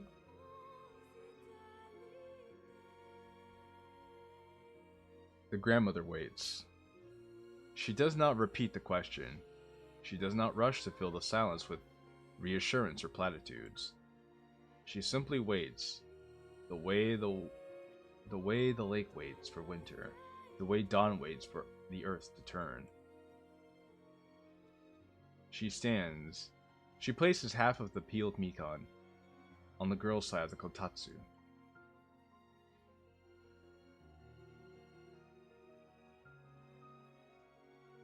The girl stares at the orange segments, 2, 3, 4 of them, arranged in a half circle in a dark wood. When I was young, I wanted to be a dancer. Then I wanted to be a teacher. Then I wanted to be a mother. Then for a while, I wanted to be nothing at all. And then, I wanted to be a grandmother. She picks up a mikan segment and eats it slowly. I didn't become any of those things because I was good at them. I was terrible at most of them. Your grandfather always said I had 2 left hands. She laughs. A small, dry laugh, like wind caught through the chimes on the porch. She looks at the girl. Her sharp eyes, her shaking hands. She picks up another half of mikan on the girl's side of the table. The girl's hands are shaking in her lap, though the room is warm. She cries. Tears fall into the blanket on the kotatsu without preamble, darkening the fabric in small, quiet circles. She doesn't make a sound. She doesn't cover her face. She just sits there and lets it happen. The grandmother reaches across the kotatsu and takes the girl's hand. Her fingers are thin. The tremors pass between them like a current. They sit like that for a long time. The snow falls outside. The muted television flickers with its borrowed colors. The wind chimes on the porch do not move. Later, the girl is at the front door, lacing her shoes. The grandmother disappears to her bedroom and returns carrying a small object wrapped in cloth. Pale blue cotton, faded soft at the edges. She holds it out. The girl takes it and unwraps it carefully. It is a hand mirror. Small, old, with a wooden handle framed. With a wooden handle. How do I keep saying handle? With a wooden frame darkened by decades of touch. The glass is faintly clouded at the edges, but still clear at the center. In the back of the frame, carved into the wood, cherry blossoms, 5 petals each, scattered across the surface as if blown there by a wind frozen in place. This was my mother's. She never told me what it was for. I think she just liked the blossoms. The girl holds the mirror in both hands. She does not look into it. The bus ride home. The snow is heavier now, thickening the air, erasing the boundaries between road and field and sky. The girl sits by the window, the mirror in her lap, still wrapped in its cloth. She holds it the way you hold something that is both very fragile and very heavy. The bus driver glances at her in the rear view. She is staring out the window, and her reflection stares back from the glass, pale, transparent, layered over the white world rushing past. Her breath fogs the glass. The reflection disappears, then returns. I ask, what was carved to the back of the mirror? Cherry blossom. Cherry blossoms, 5 petals each, scattered as if caught mid-fall, frozen in place by someone who wanted to remember the moment just before they touched the ground. Yeah, this keeps going.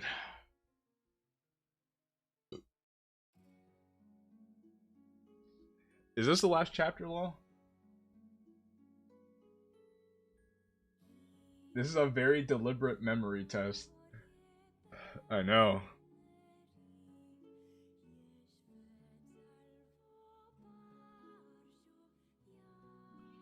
She is 18. It is March, her birthday. The snow has mostly melted, but the air still carries the memory of it. The sharpness, the clarity, the smell of cold water and wet earth. The cemetery sits on the hill beneath the temple, overlooking the town. It is a quiet place. Modest headstones arranged in careful rows, moss on the older ones, fresh flowers on the newer. The girl climbs the stone steps slowly, carrying a small bundle, incense, a box of matches, a bottle of water, a cloth for cleaning the stone, and flowers. White chrysanthemums. Their petals are packed tight and uniform, like a crowd of identical faces. The grandmother died the previous spring. Dang, so I guess this is really what spring feels like. In her sleep, in the wooden house on the hill, with the hydrangeas budding outside the wind chimes. After a long, silent winter, finally beginning to move again. This is a little too close to home. Aww. The girl was at school when her mother called. She answered the phone in the hallway near the shoe lockers, where the reception was best. Her mother said the words. The girl said, "I understand." She went back to class. She finishes the day. She took notes. She answered questions. She smiled when spoken to. She came home and sat on her bed and held the hand mirror in both hands.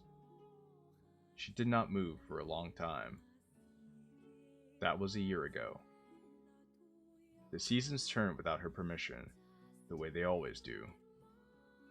Now she kneels before the gravestone and cleans it up carefully, pouring water over the granite and wiping away the grime and the season's debris. She lights the incense. The smoke rises straight and unwavering, as if the air itself is holding its breath. She places the chrysanthemums in the stone vase. She puts her hands together. She closes her eyes. She does not pray. She puts her hands together the way she has seen it done at the shrine, at school ceremonies, at funerals. The gesture is correct. The words don't come. Instead, she sits with her eyes closed and thinks about her grandmother's hands. Grandma's hands used to give me a piece of candy. Grandma's hands picked me up each time I fell. The tremor, the warmth, the way they held her across the kotatsu as the snow fell outside and neither of them spoke. She thinks about the question. Are you happy? She opens her eyes. The incense smoke has finally wavered. A thin breeze, uncertain, moves through the cemetery and stirs the chrysanthemum petals. She reaches into her coat pocket and takes out a mirror. She has carried it every day since the Christmas she received it. It sits in her pocket the way a stone sits in a riverbed. Settled there by repetition, smoothed by the weight of days. She turns the mirror over in her hands. The cherry blossoms on the back, 5 petals each, frozen mid-fall. She could look into it. She has been avoiding this. She is afraid of what she'll see. From the hilltop, she could see the whole town. The rooftops, the school, the shuttered stores along the main road. The road that leads to her grandmother's house. Now empty, the garden already going wild.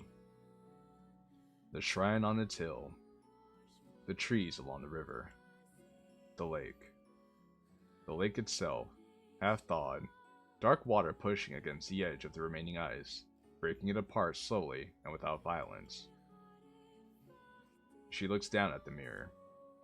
The glass catches the pale March sunlight and throws a small, bright shape onto the gravestone, a circle of trembling light moving in her hands. Her thumb rests on the edge of the frame. She could feel the carved petals under her fingernail. She turns it over and looks. You know the mod is good when chat is silent? I know, ASN. What she sees is a face. Just a face. 18 years old. A little tired. She doesn't smile or cry. She just looks at the face in the mirror for a long time. She waits for something. Recognition, maybe. Or the feeling that usually comes after. It doesn't come. Then she wraps the mirror back in its cloth and returns it to her pocket. She stands. Her knees ache from kneeling on the cold stone. She bows to the gravestone. It's a small bow, slightly off-center. Nothing like the practiced precision she showed to teachers and strangers. The kind of bow you give when nobody is watching. So that was the first time I really got to see her. She walks down the hill. The path takes her through the town, past the temple, past the shops with their awnings still damp from the melt. and though she did not plan on it, to the lake. The ice is breaking apart. Dark water shows through the wide, irregular gaps, like the spaces between words in a sentence not yet finished. She stands at the railing. Her reflection is there, fragmented by the shifting water and the broken ice, half visible, half dissolved, caught between the surface and whatever lies beneath. She watches it for a while. Then she turns and walks home. She does not look back.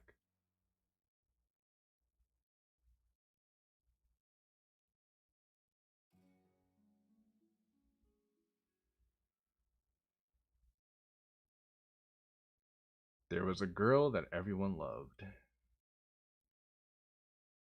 She loved them back. No one knew her name.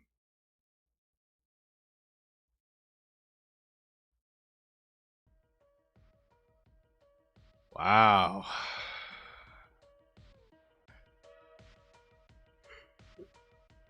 So that was the girl of many faces. The girl with many faces.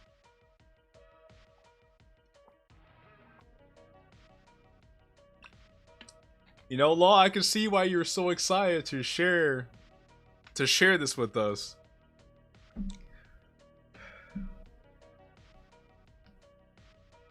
The other two are much more straightforward.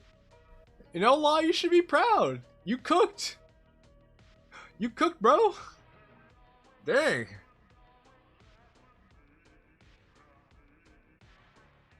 That was good stuff, to be honest with you.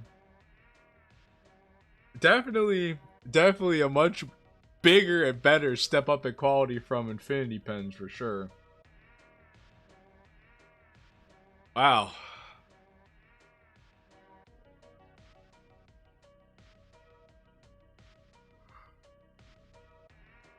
Yeah, and if you're cooking with the side stories just like that, then definitely can't wait for Enter M. And it was just text on the screen. Exactly. Get your bait, I made you all read a book. And you know what? The book was more enjoyable than the visual novel. So just putting it out there, that just goes to show you guys don't need to spend a bunch of money on fancy music, fancy CGs, fancy code to make an entertaining story. This book was good, exactly. This book was really good. And it cooked better than a $30,000 mess. Exactly.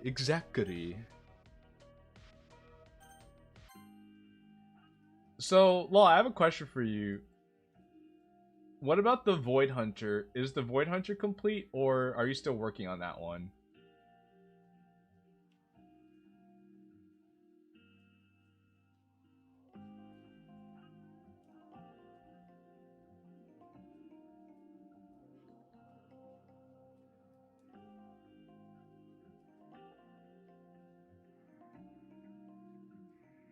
It's just there in title. Okay. So if I click, okay, so it doesn't do anything. Okay. Is this a continuation that picks up on the last story? According to Law, these are just independent side stories.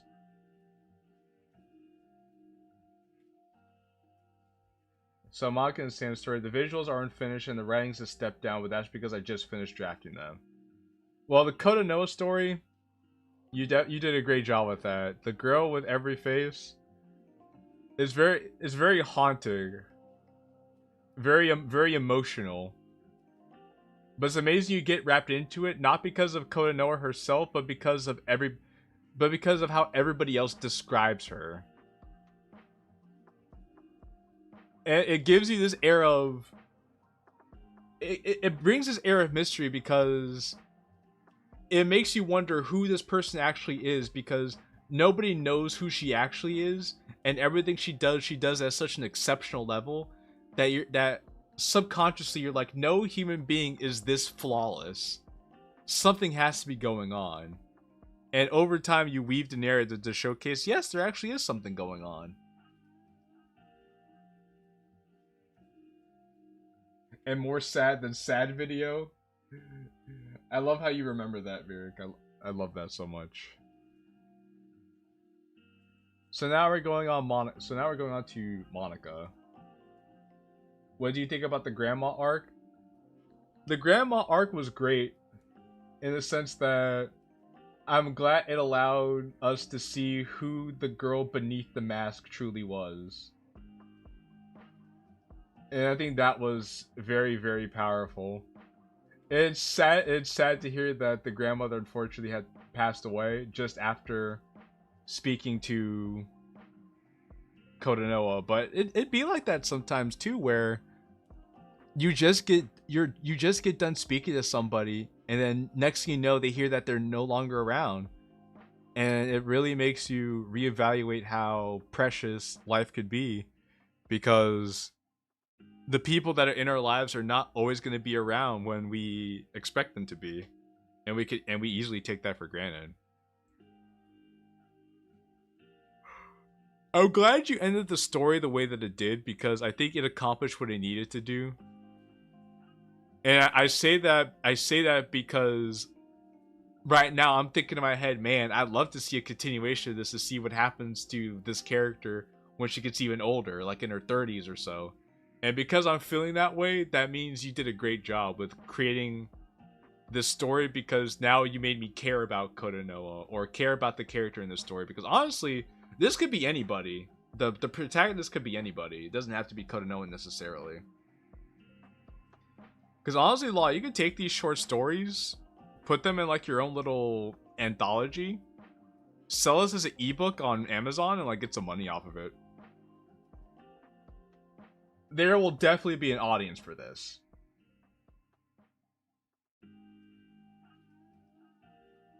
Perchance.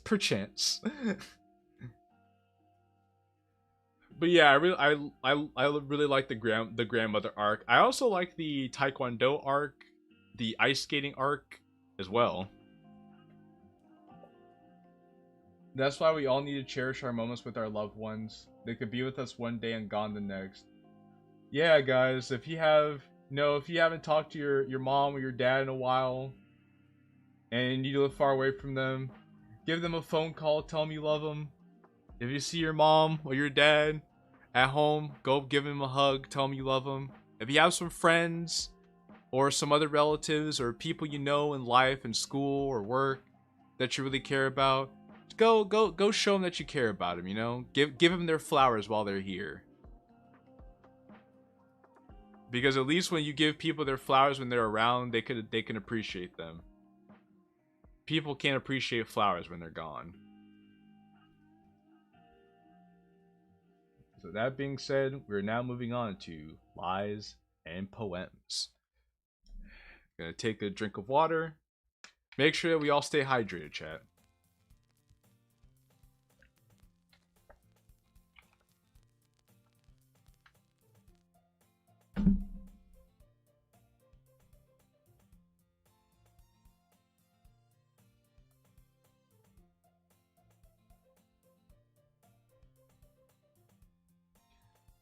The final bell rings.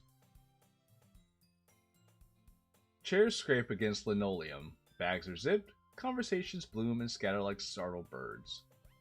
Another school day, ordinary in every way that matters, dissolves into the noise of in the hallway. So time for snore. The corridor leading to the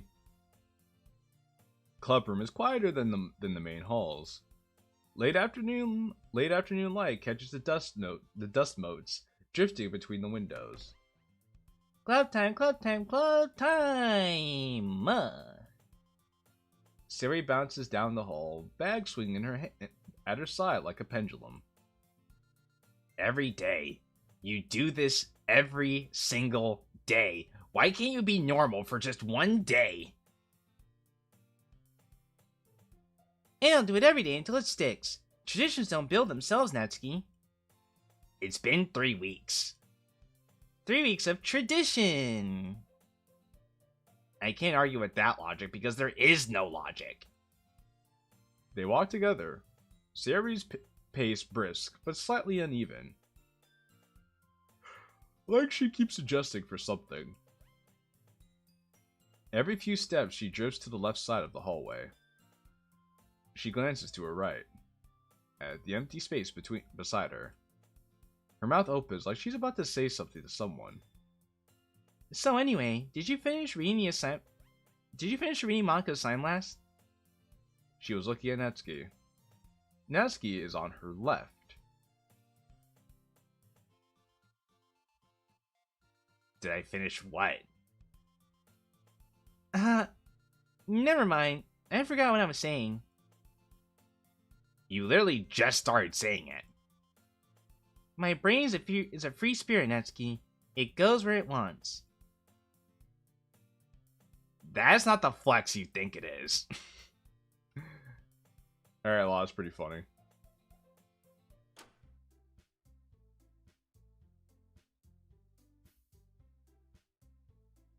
The clubroom door swings open. Inside, the desks are already arranged in their usual cluster. The same formation they've been in for weeks now, nudged into place by habit more than planning. There are pencil marks on the whiteboard from 3 meetings ago, a half-empty tin of tea leaves by the window, and a manga volume bookmarked someone's spot on the shelf. This is a room that's been lived in. Hey, you two! Right on time. I put the kettle on a few minutes ago. The oolong should be ready shortly. Oolong again? Smile. Let me stand in front of you, manga, so I can assert my dominance. It's a different blend than last week. This one has a body with a slightly floral finish. You know I have no idea what any of that means, right? It means it tastes good. Fine. Pour me some. Ooh, tea. Are there cookies too?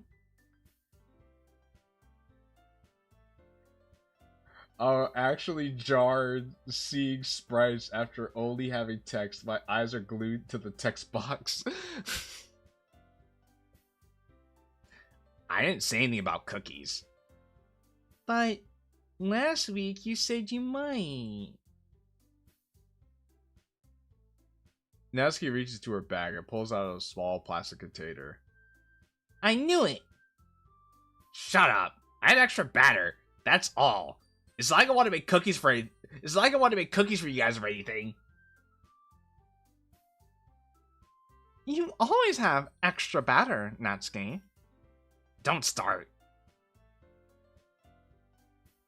The cookies are round and golden, dusted with sugar. Natsuki sits the container on a desk with the careful precision of someone who has done this exact thing many times.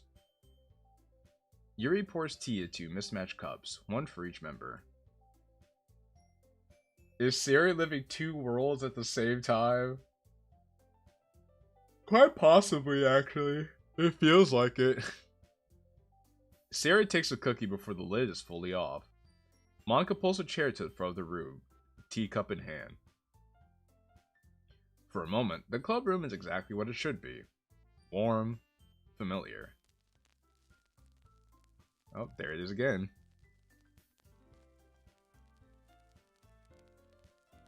Do you guys hear static?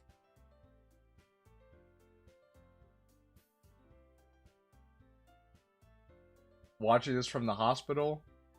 I hope you're visiting the hospital and you're not admitted to the hospital, Husk. If you're admitted to the hospital, then I'm sorry to hear that.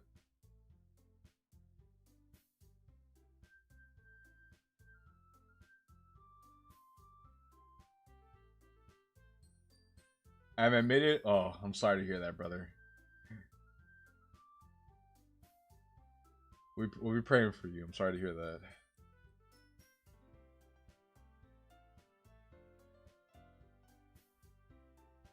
All right. Well, hopefully being part of the stream will make your stay at the hospital a little bit better. So, gonna have some fun. Well, now that we're all all here. Monica pauses, her gaze drifting across the room like she's counting heads. Anyway, let's get to today's activity. Sorry, I think I blinked and missed something. You probably just need your tea, Sayori. Yeah, probably. So, I've been thinking about our usual routine. We always write poems at home and share them the next day, and that works great. But I thought we'd try something different today. I want us to write our poems here, right now, in a club room, together. So, our homework, but supervised. The term is workshop. Writing in the shared space can create a productive kind of ambient energy. It's a well-established practice in creative circles. That's just a fancy way of saying peer pressure. Peer encouragement. Peer pressure. Uh-huh. There's something different about writing when the people who will read it are sitting right next to you. You feel extra pressure to do extra good work because you're going to be judged brutally, mercilessly. It changes what you're willing to put on the page. New mind, new side story. What? But how they will use? But how will they use ChatGPT to help them? They're gonna use ChatGPT on their phones, Burek. Watch. Ooh. Is it like a race? Can you make it a race? It's not a race, Sayori. Fine. But I'm still gonna try and finish first. Alright, I'll bite. How long do we have? 15 minutes. Then we share. I'm passing out paper now. And no peeking. No promises. Monica distributes sheets of blank paper, and Yuri's just meditating right now. One to Sayori, one to Natsuki, one to Yuri, one to herself. She holds the remaining stack for a moment, looks at it, and then sets it aside. The club settles in. Sayori taps her pen against her chin, staring at the ceiling like the answer might be hidden in the acoustic tiles. After a long moment, she brightens visibly, hunches forward, locks in, and starts writing in quick, excited strokes. Natsuki's brow furrows. She writes a line, reads it back, frowns, and crosses it out. Writes another, crosses that out too. Reference to Yuri just kind of existing, by the way. That's funny. I gotta cross it off on the bingo card, Law. I'm sorry.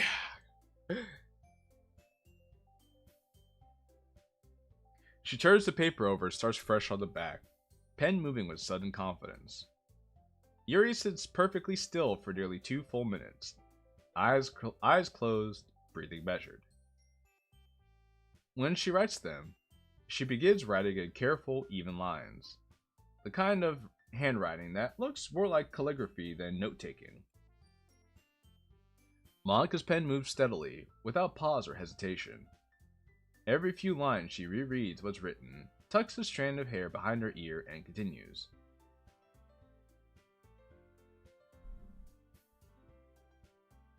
The room goes quiet. Not uncomfortable quiet. The kind that happens when everyone is in a room doing the same thing, and none of them need to talk about it. Just the scratch of papers, the tick of the wall clock, the muffled shouts of a sport club practicing outside. Yeah, this reminds me of when you were in school and everybody in the class is taking a test. All you hear is the hum of the AC, the clock of the wall, and whatever's going on outside the room.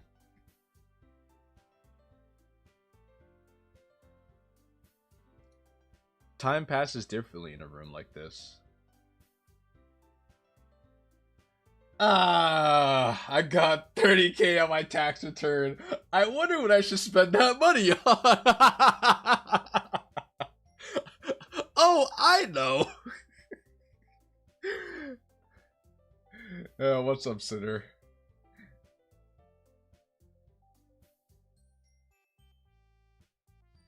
You should buy yourself some nice pens. Also, I see static on my screen. Seconds stretch. Minutes compress.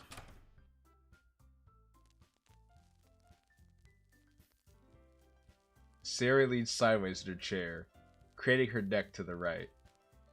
She has the grin of someone about to commit a small crime. Psst. Hey, let me see what you've... She stops mid-lean. The desk next to her is empty. Her grin doesn't fade immediately. It hangs there for a second, confused, like it hasn't caught up to the rest of her face. Then it drops.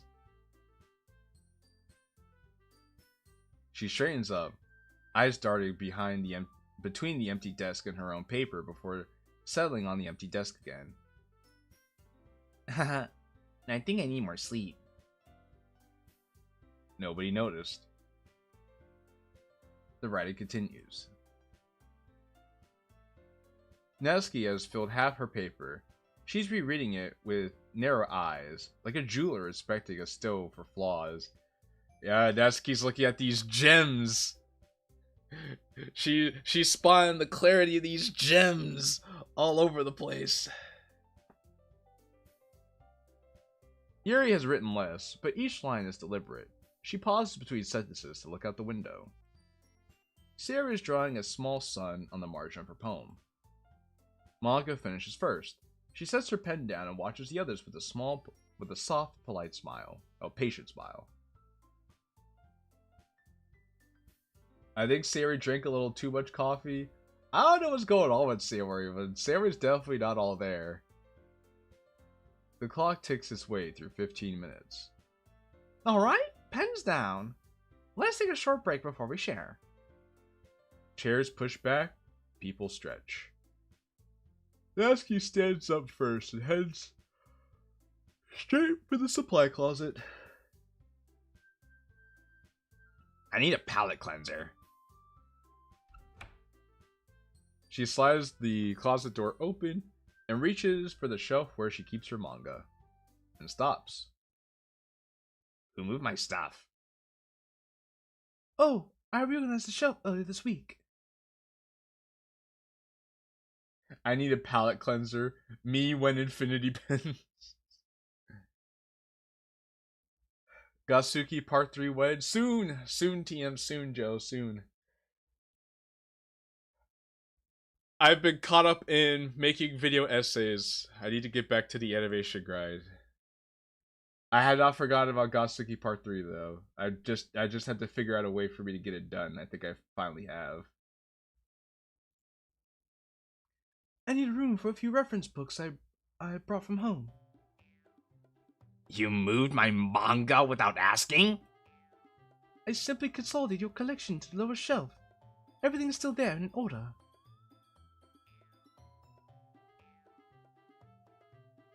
The lower shelf? That's practically the floor, Yuri. Do you know how dusty it gets down there? I didn't think it'd be a problem. I was careful with them. You didn't ask. That shelf was mine. I didn't pay a whole lot of attention to your Lost mod, but it reminded me of a 3-year-old mod idea I had in TRM. I might revive it. I think it'd be on brand.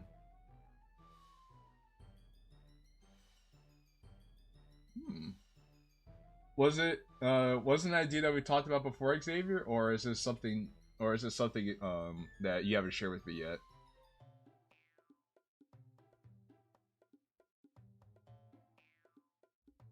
Something different back, but okay. It was formally assigned. It was understood. The argument hangs in the air. Both of them glance, almost simultaneously, toward the center of the room, waiting for something. No one steps in. Fine. I'll take the second shelf. But you owe me. That's fair. I apologize, Natsuki. Whatever.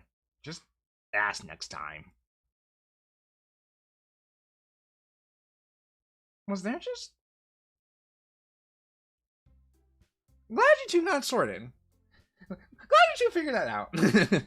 Monika's like, what the...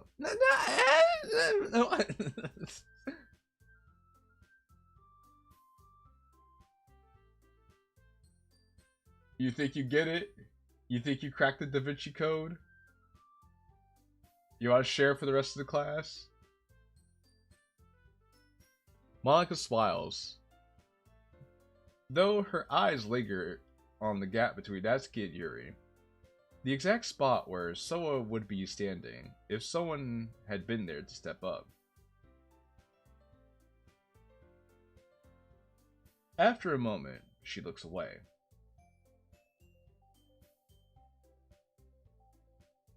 I've been rereading The Portrait of Markov this week. Again? You must really love that book. It reveals new things each time. The layers of identity and perception. I keep finding passages I missed before. Or perhaps passages I wasn't ready for until now. That's the mark of really good writing, isn't it? I'll keep that in mind, chat. I'll have to keep that in mind for later. Knife wife is best wife. You know what? Knife wife could be a good wife. Potentially.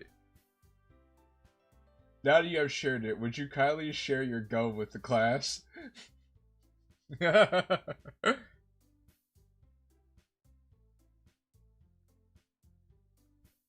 hold on.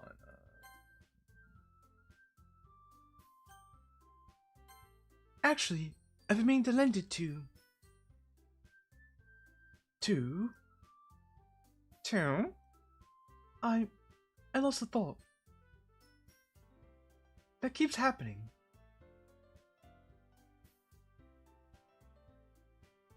I have something perfectly clear in my head, and then it just dissolves.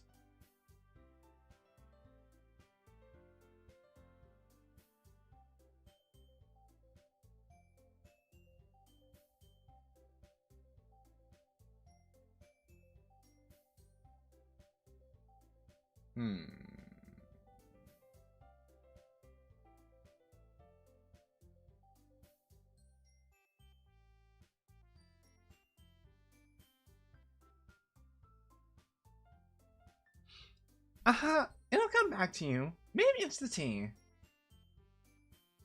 Yuri stares at the book in her hands, turning it over slowly. She was going to lend it to someone. She was certain of it.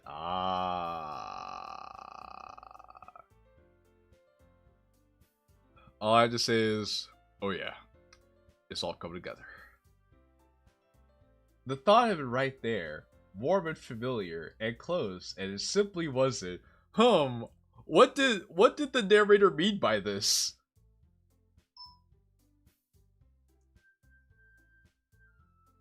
On the other side of the room, Sayori is showing Natsuki something she doodled in the margins of her poem. Natsuki pretends not to be charmed. She fails. Okay, break's over. Time to share what we wrote. I'll go first to take the pressure off. Monica stands at the front of the room, paper in hand. She holds it at her side with the easy posture of someone who has given 100 presentations. She clears her throat. This one's called Watermark. Oh, poems, everybody! We have poems! Watermark. The day my pen ran dry, I wrote with water instead. The words dissolved before the ink could set, and I was left with paper that remembered being touched, but not what was written. I held it up to the light, hoping for an imprint. Some indent where the pressure of a word had been enough to leave a mark. There was nothing. But the paper was warped in just the right places, as though something had been there once, and the page still bent toward the shape of it.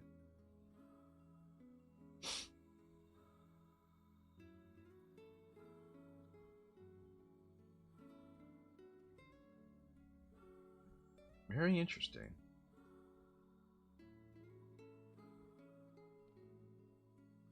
It kind of gives me the feeling of you can still leave your mark on something, even if other people can't see it. Your actions still carry weight, even if they don't get seen or recognized. That's it. I wasn't not sure where it came from. The words just sort of arrived. The extended metaphor of water and ink is very elegant, Monica. In the final image, paper that bends toward the shape of something no longer there. That's genuinely moving. Yeah, it's good. I mean, obviously, it's Monica. I really liked it.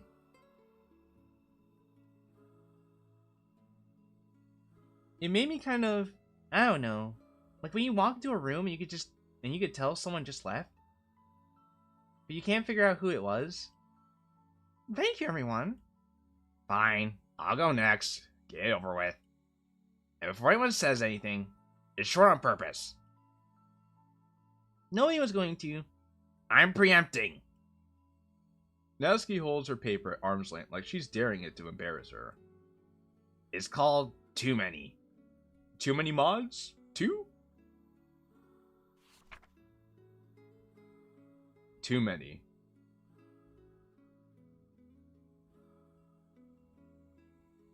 I baked enough for everyone and counted them out on the tray. Each one the same size and shape, as close as I could get them. But when I set the plate down, the numbers didn't add up. I made too many. One extra, sitting at the edge, cooling off for someone who must have canceled.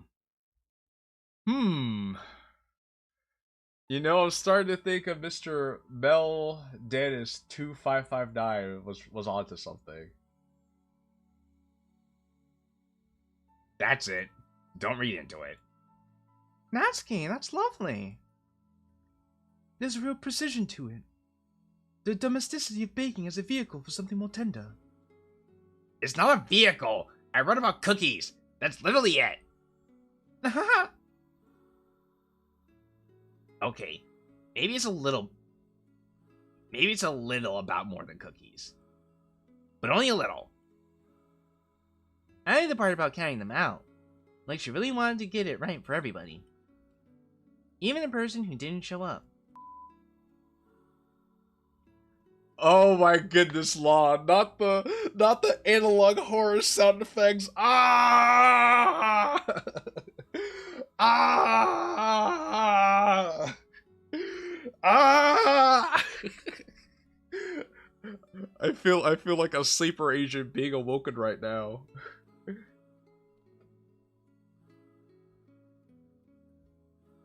Great work, Natsuki. Next up is...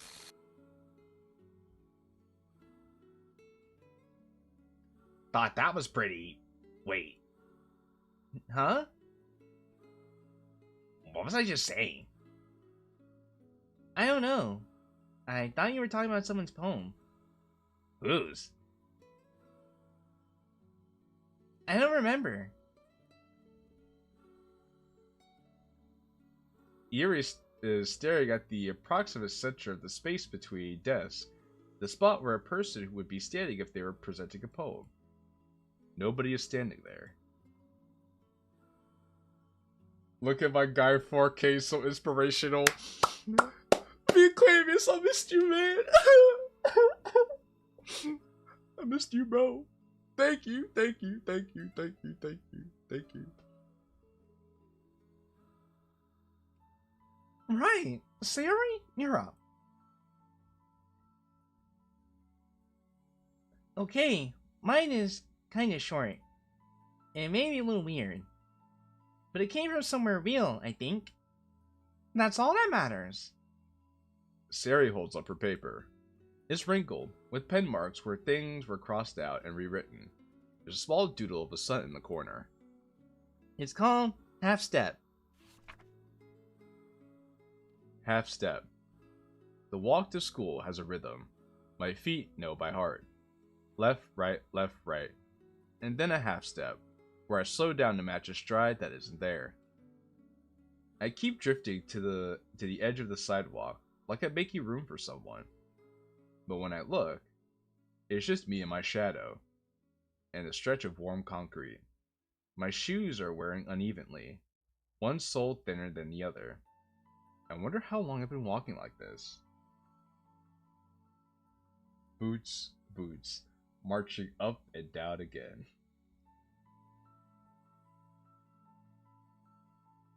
I can't wait for her next poem, Half-Life.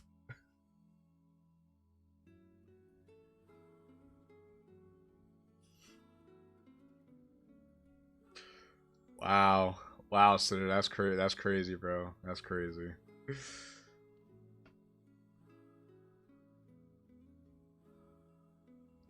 I started writing about walking, and it just went somewhere kind of heavy. I don't know where it came from.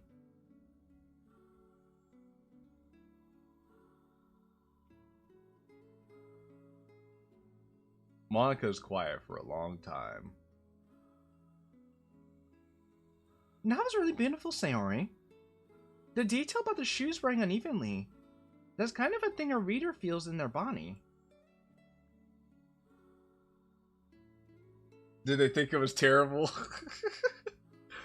I don't know. I think they're really thinking right now. There's a lot of heavy thoughts going on. The repetition of left-right creates a rhythm that the half-step disrupts. It's a small detail that makes the reader physically uncomfortable in a good way. Yeah, Sayori, how do I put this? Your poem was shite. Monica, probably.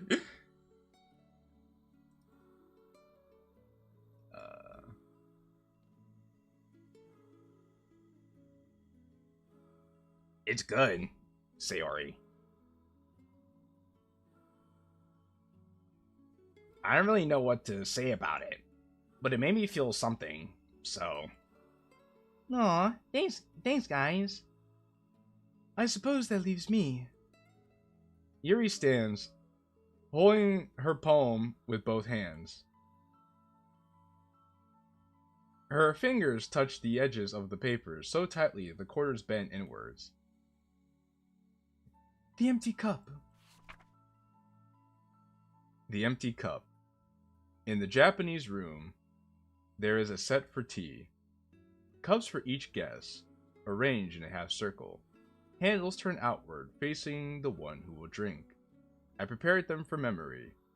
The water, the leaves, the temperature, the count. Everything was correct. And yet, when I sat down to serve, I poured one cup too many. The tea grew cold. I couldn't bring myself to pour it down the drain. It would have felt like closing a door that someone was still walking toward. The right MC in the wrong place could make all the difference in the world. So wake up, smell the dirt, you thief. I realize the tea metaphor might be overly specific. It's perfect, Yuri. Don't second guess it. Natsuki is quiet. Not her usual dismissive quiet, but something else entirely. The last two lines. About closing a door on someone still walking toward. That part's really good. Thank you, Natsuki. That means a great deal. A silence settled over the room. Not uncomfortable, but heavy in a way none of them can explain. Okay, is it just me? It's not just you. Do we all just write the same poem?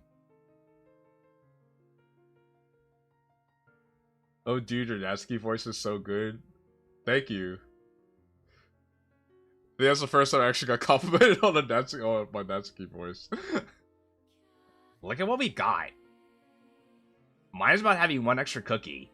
Sari's about leaving room on the sidewalk. Yuri's is about pouring a cup nobody drinks. And yours, Monica, paper that bends toward the shape of something that's gone. They're all about the same thing. Something extra. Something left over. Meant for someone who just isn't. Huh. I didn't even notice. It is unusual. 4 people running independently shouldn't converge.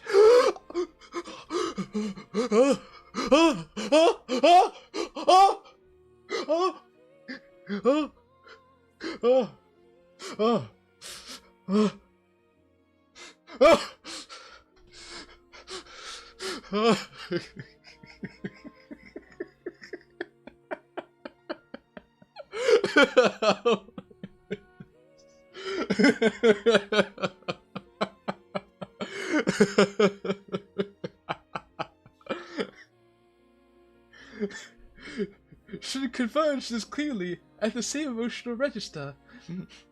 Not like this, at least.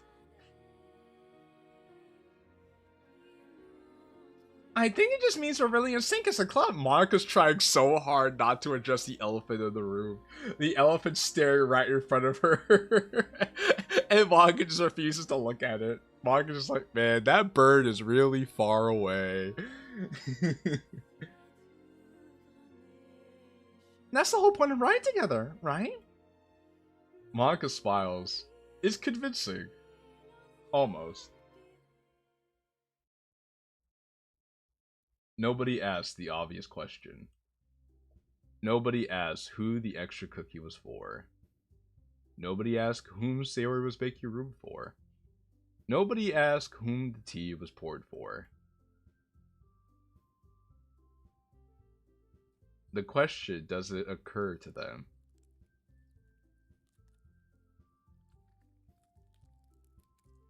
It can't at all. The remaining time passes the way comfortable afternoons do. Slowly with laughter, and quicker than anyone expects. Sayori, you're getting cookie crumbs on the palm. It adds character. It has grease stains. DDLC itself separating from the Reddit community, question mark? Oops. I have to say, riding here was more comfortable than expected. The shared silence, it was grounding. I didn't feel self-conscious at all. I'm really glad to hear that. Maybe we should make this a regular thing. How do cookies leave grease stains? Maybe the cookies were just like oily. And the crumbs have like traces of cookie oil, of like oil and butter on them, I guess. Why is Zuri British? That's just the voice I decided to give her. I feel like it fit. And she drinks tea. I wouldn't object to it.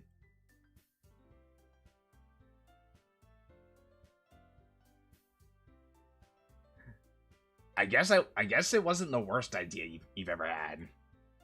High praise from Natsuki. Don't push it. The afternoon light shifts from gold to amber, long shadows stretching across the desk.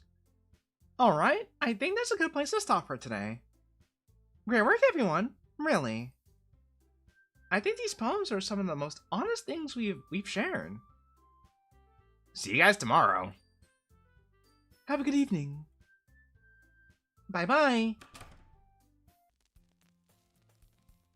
The hallway is nearly empty. Most of the after-school clubs have let out. The building has the hushed, settling quality of a place that's done being used for the day. Sari steps out of the club and turns left. She takes a few steps and then stops and turns around. She's waiting for someone, rocking on her heels as the seconds stretch. 3, 5, 10.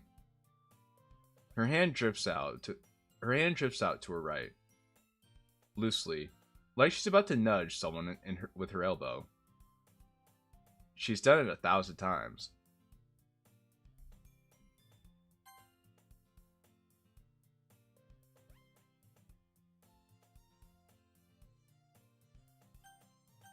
Her fingers close on air.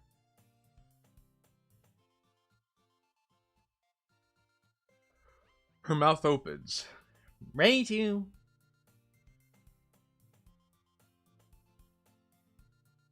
You know, Cinna, you should have been here earlier for another story that Law wrote. It was a much more impactful story than what we're reading here, but this story is actually pretty good for a different reason. Does she have schizophrenia then? Remember what the others were talking about, Tatu. They're all talking about somebody who's not there. And notice how there's one member of the club we haven't seen yet.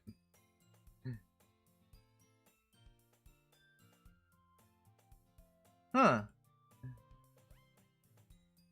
Sari walks home alone, her shadow stretching long and thin on the pavement in the low sun.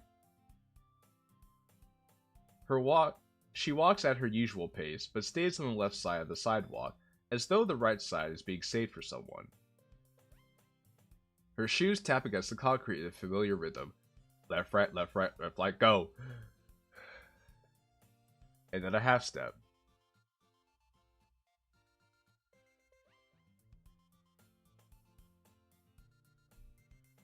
Hello?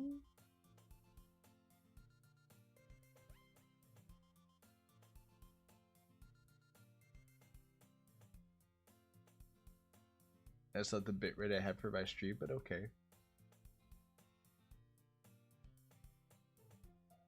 And then a half step. The same hitch at her stride every time.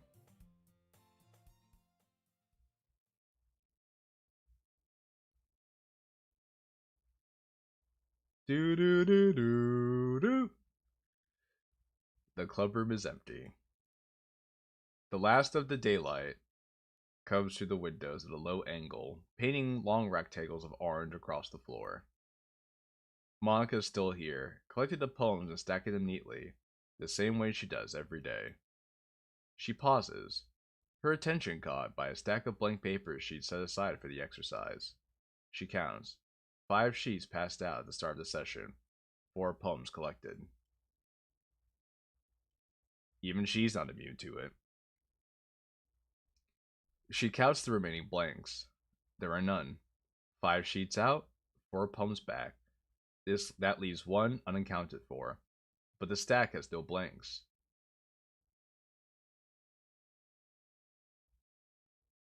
Why does the stack happen at random? That's not me.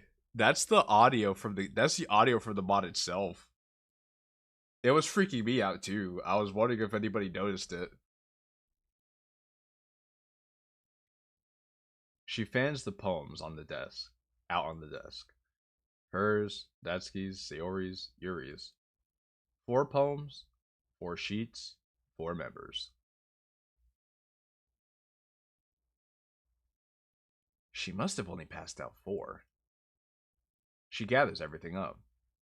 On her way to the door, she passes the desk by the window, the one nobody sat at today, and stops. The desk is bare, completely clean.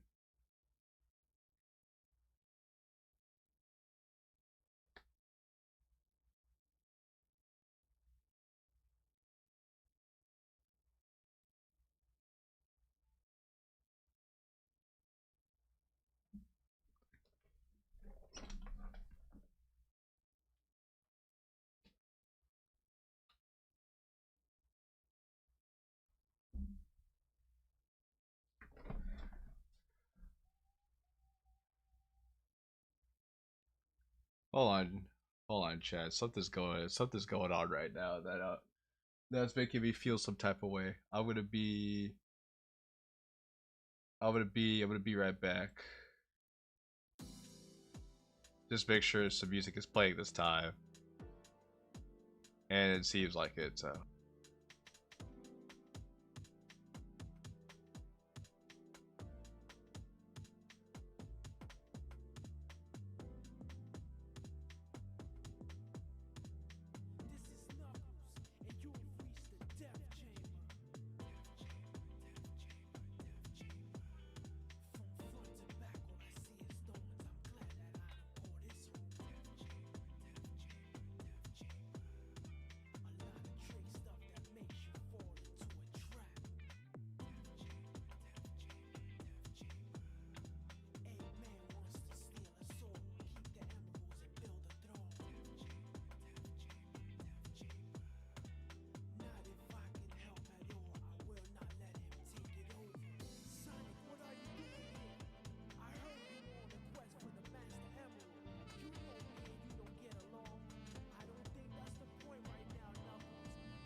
Alright, everybody. I'm very, very sorry about that. Very, very sorry about that.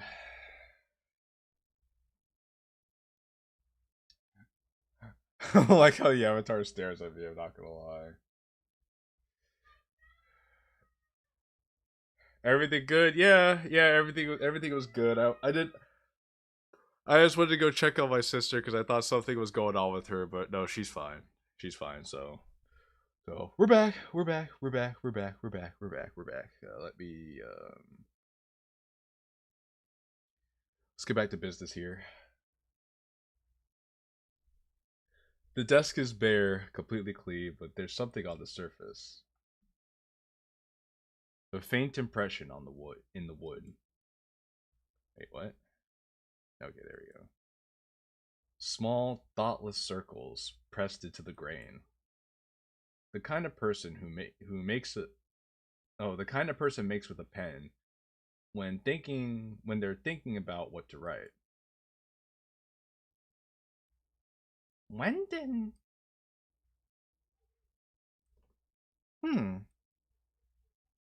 She reaches out and runs her thumb across the indentations. They're real. Someone sat here and pressed a pen into this desk thoughtlessly recently. Monica stands there for a long time. The light from the window moves slowly across the floor.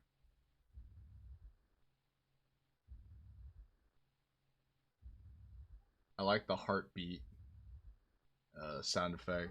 This is definitely something you need to play with headphones on. She then picks up her bag, pushes the chair in, and turns off the light. The door clicks shut.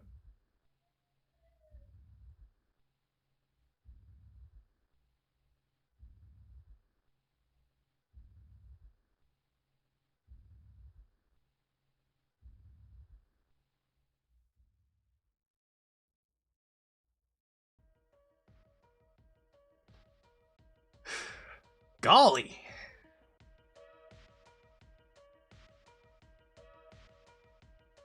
If you guys are having fun so far with this 4K live stream, be sure to hit that like button and subscribe for future content because boy howdy, this is probably some of the most fun I've had playing DDLC in a while. One more story. Okay. The last one's the most in your face for several reasons. Similar to how she turned off the light, the curtains to a story were closed. Exactly. And I like that. So we have Sam in Purgatorium.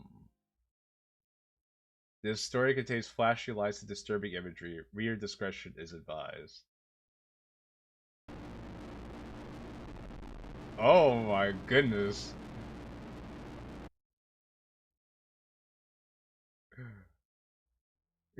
Starting off strong with the Monica jump scare.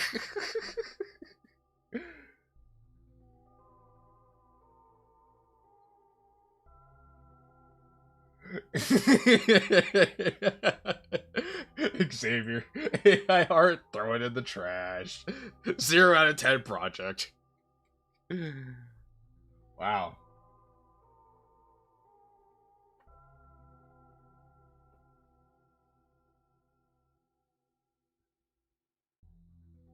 Holy AI slop! That wasn't Monica, that was Sansica.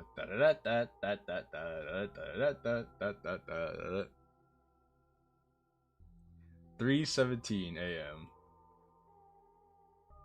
The ceiling fan clicks at every third rotation. Sam picks up his phone. The screen is still warm. His notification bar is crowded. With 3 dating apps and a downloads folder he never opens with someone else in the room. Oof. He swipes past the text from a girl he stopped answering 2 weeks ago. She sent 4 messages since, but he reads none of them. Before that, there was the one from the party. Before her, the one from the app. Before her, he doesn't keep track, without any interest. He's been scrolling through dead forums since midnight, through archived threads and posts from accounts that don't exist anymore.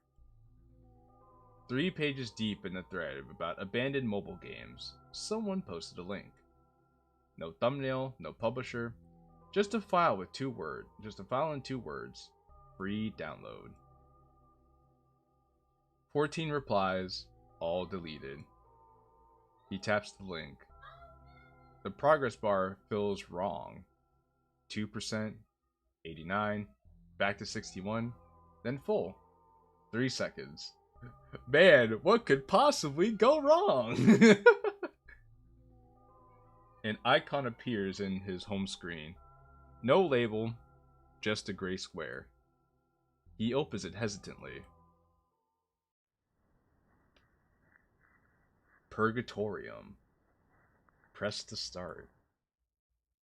Day 1.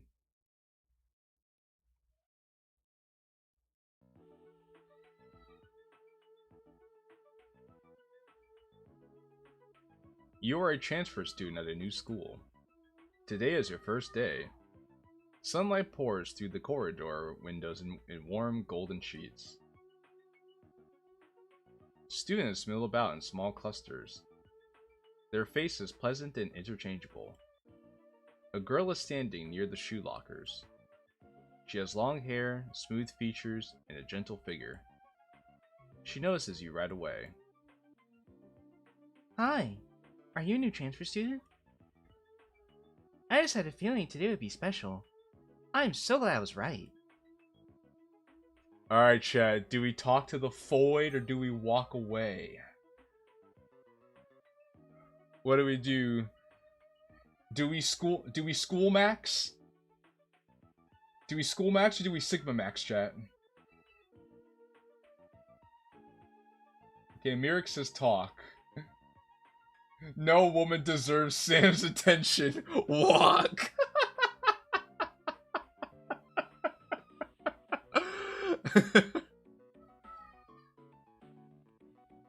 JoJo's secret technique. Alright. No. You turn to leave. Your feet don't move. The hallway hasn't changed. She hasn't blinked. Hi, are you a new transfer student?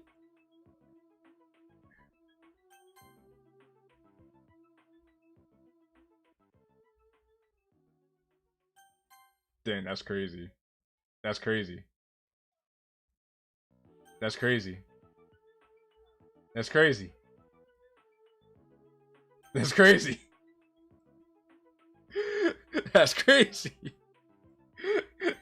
That's crazy.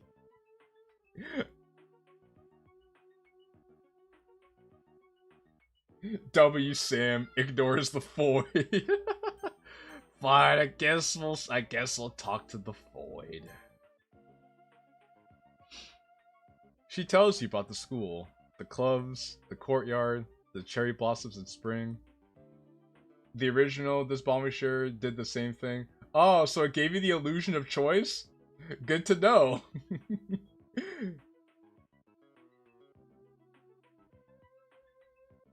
She mentions she's single twice, as if making sure that you've heard it. She asks about your hobbies, your favorite food, whether you prefer cats or dogs, a bombardment of questions. With no pause for your answers. Yo, this void really wants Sam? Yeah, I guess so, bro, I guess so. You're really interesting, you know that? Most people here are so boring. But you're different. I bet you say that to all the men. You say that to all the foreign exchange students. You say that to all the transfer students. The bell rings. Oh, I guess we have to go to class. Hey, promise to come find me at lunch. I'll save you a seat. You know, this feels like a setup, bro. Some random girl comes up to you on your first day of school. She's this open and friendly to you and saying, hey, come find me at lunch. This feels like a trap for real.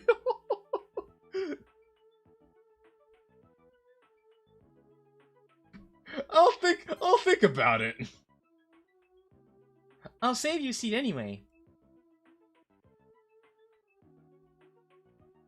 Classes pass in the montage. The teacher's mouth moves, but the subtitles just say, teacher explains lesson. At lunch, she's exactly where she said she'd be.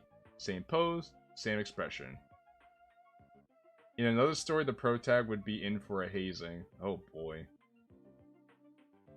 You came. I knew you would. Free will is an illusion.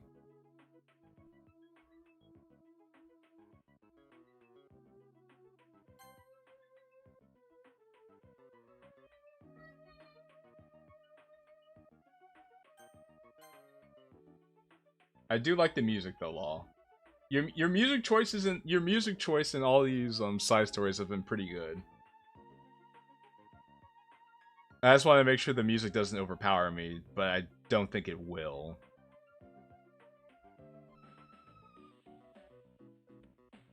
She talks for the entire period. She likes baking, sunset walks, and being with someone special. She asks if you ever been in love. You're really easy to talk to. I've never met anyone like you.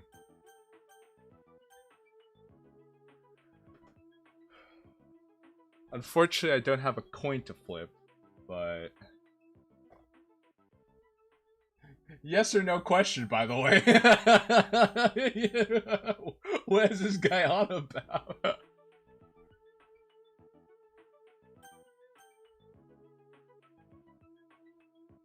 Okay.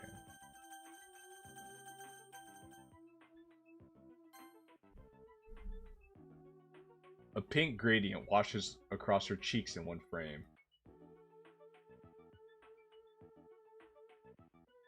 Do you really mean that? No one's ever said something so nice to me before. Hey, do you want to walk home together? I know a really pretty shortcut through the park. No! No! No!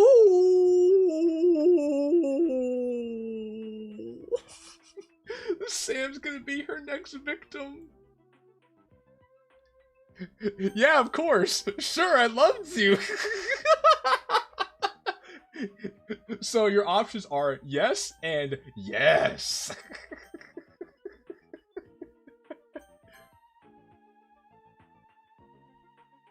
She takes her hand, Ocean Man. The park is pretty. Cherry blossom petals fall in a loop. The same 4 petal textures cycling over and over. She says goodbye at the gate. Today was the best day I've had in ever, honestly. I bet you say that to every transfer student you rope in. See you tomorrow? She waves until you're out of frame. Level complete. Affection 60, trust 40, desire 15. Sam is obliviousness maxing right now.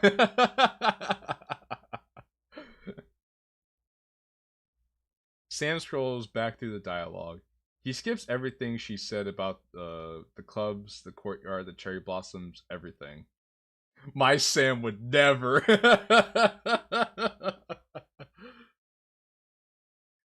He pauses on her character art and zooms in.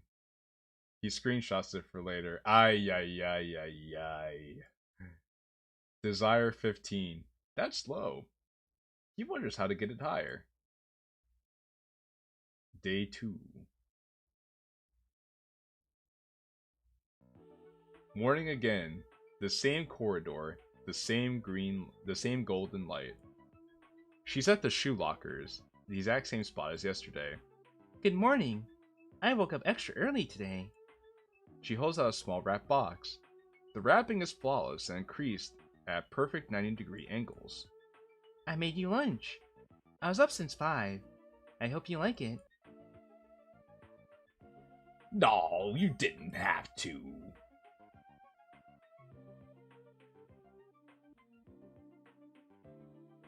So basically, Sam is your average 2025, 2026 man.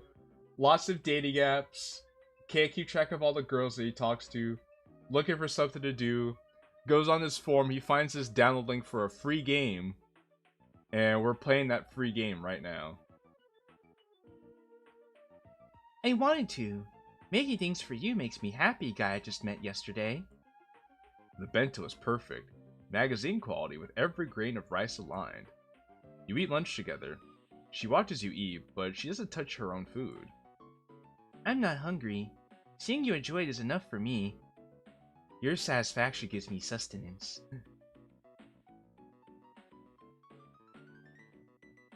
After school, she suggests the library. I mean, she could be as insane as possible as long as she cooks well.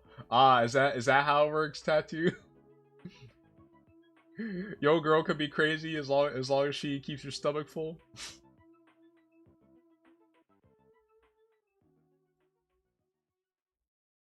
For sure, man. No, hey. I see the vision. The library is empty. Nothing but shelves, silence, and her.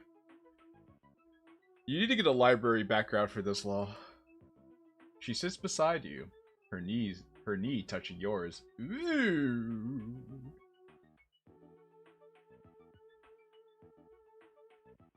You know, I never get to talk about myself much. I grew up near the mountains. I want to be painted so you know, friends here, everything.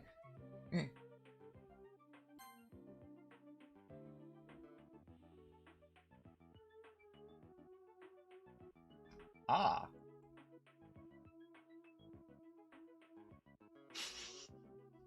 Ah.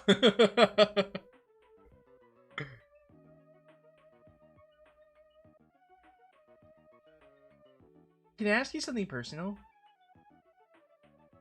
Do you think about me when we're not together? Of course.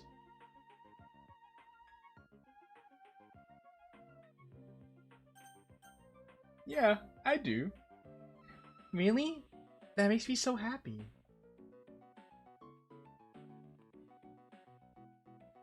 She walks you to the gate. Upon reaching the destination, she stands on her toes and kisses your cheek. Ooh! Ooh! A kiss on the cheek!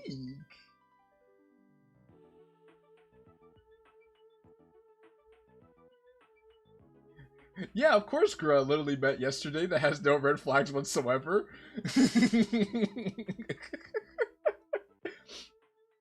A small heart icon has appeared at the top corner of the screen. It pulses gently. My unemployment can't handle this amount of affection. Whose Doki is this?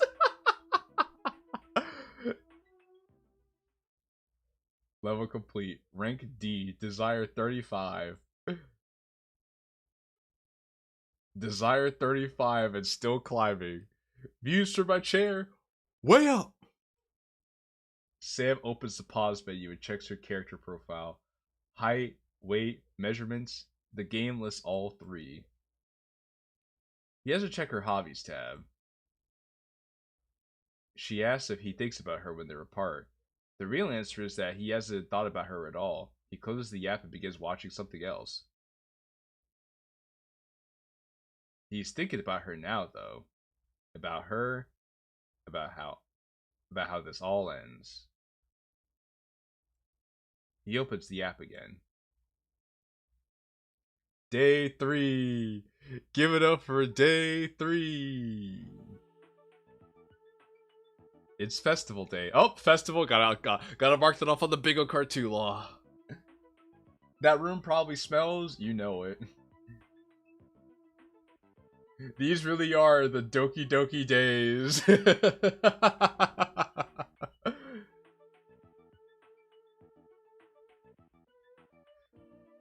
Paper lanterns hang from the eaves, and hand-painted banners line the walkway.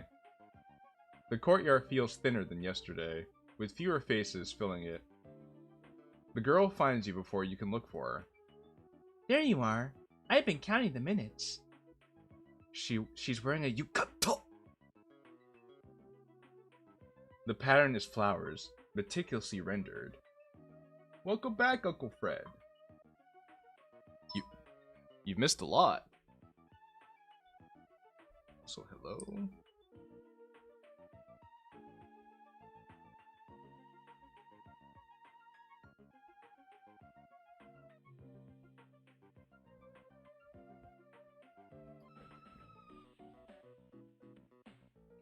She grabs your arm and pulls you through the stalls. Let's do everything together. The goldfish scoop, the shooting gallery, the... She stops. Across the courtyard, near the... Was this supposed to be takoyaki?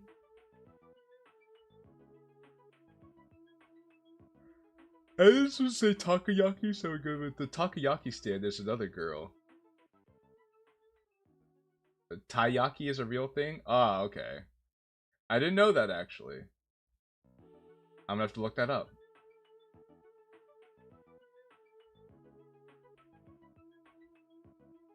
Like, I didn't think it was a typo. I just never heard of it before, so I was, like, really confused. But good to know. She has the same long hair, same soft features, completely identical to the girl beside you. She's standing perfectly still, facing a wall. What were you looking at? Nothing. Taiyaki, basically fish-shaped cakes with fillings, cream, red bean paste, and even chocolate. Oh. Very interesting. I'm back for the store. I got beef jerky and Powerade. You know, you're ready. You're ready, Lance. You're ready for whatever. The festival continues. She wins you a prize at the shooting gallery. Every bullseye is shot. Wow, she's a sharpshooter. So she's a sharpshooter and this crazy? Red flags everywhere. The booth operator doesn't react. She gives you a stuffed bear. The game adds it to an inventory you didn't know you had. Now you have something to remember today by. The fireworks begin. She leans against your shoulder. Desire 55. Ooh. This is perfect. You're perfect. You can use the stuffed bear as a shield if she goes crazy now. I know. I've been practicing what to say to you all week. All week? You've known her for 3 days.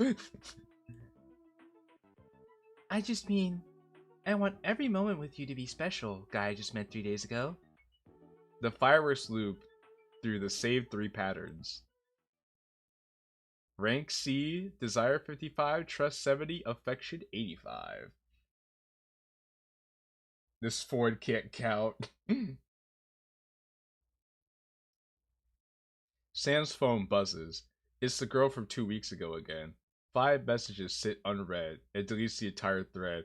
Go away, Floyd! I'm talking to my digital Floyd. Tootie can't hurt you. It just says what I want to hear.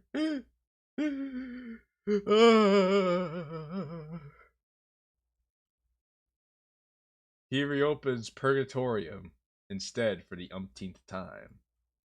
Desire 55.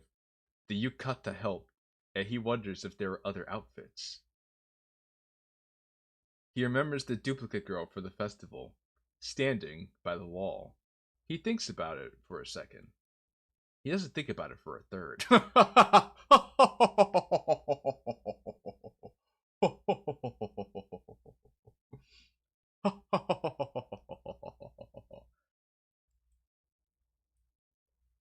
He then considers the futility of unnecessary wordplay in his eternal.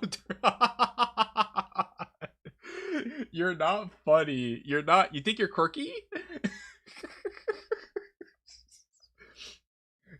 You know, Law, you know this reminds me of? The kid looked up at the sky to figure out how alone he truly was. He tried to figure out the difference between a simile and a metaphor. The tiniest of his brain, dwarfed only by the tiniest of his dick. Narrator off. You can silence me, you can't silence the truth. same energy. Day 4. Give it up for day 4. KRABBYPATT.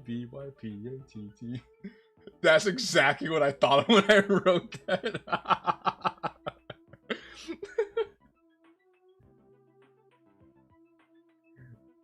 The corridor looks exactly the same as yesterday, down to the light filtering through the windows.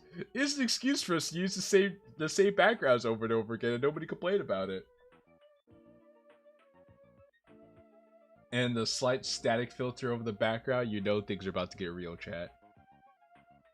The background students are the same 3 silhouettes, copy-pasted, and slightly translucent. The girl is standing by the window. I had a dream about you last night. Actually, I don't think I stopped dreaming about you, even when I'm awake. Okay. She takes your hand. Let's skip class today. I want to show you something. There is no option to attend class. She leads you to the rooftop. The door opens for her without a key.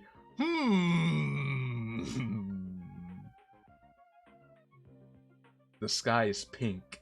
Not sunset pink, but a flat, saturated shade. Like a color swatch someone forgot to replace. Yo, someone forgot to put the source, the source code. Please tell me she's going to show me her Bionicle collection. Not only is she weird, she's also a truant.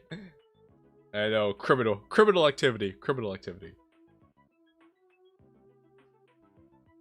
Beautiful, isn't it? I found this place just for us. Nobody else ever comes up here, so nobody can hear you scream.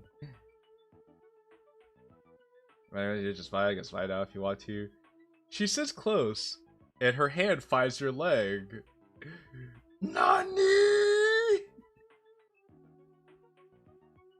Yeah, I forgot to download CS Source for the textures. Yeah. Can I be honest with you? I don't want to share you with anyone. Ever.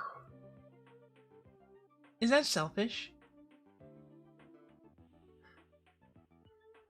When is Sam going to set boundaries with the Void? There are no boundaries. The boundaries are inside of us. She's in our boundaries.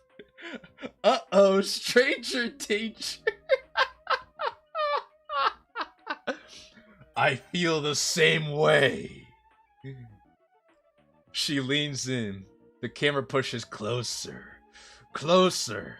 Until her face fills the screen. Her face then comes so close that it starts to go out of the screen. And then you see a hand reach out and pull you into the screen, bringing you into the video game.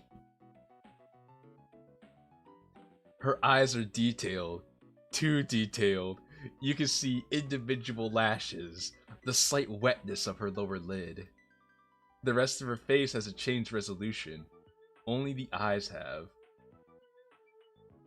I want to stay like this forever. The heart icon pulses faster. Doki, doki, doki doki, doki doki, doki doki, doki doki, doki doki. A new stat has appeared on the pause menu.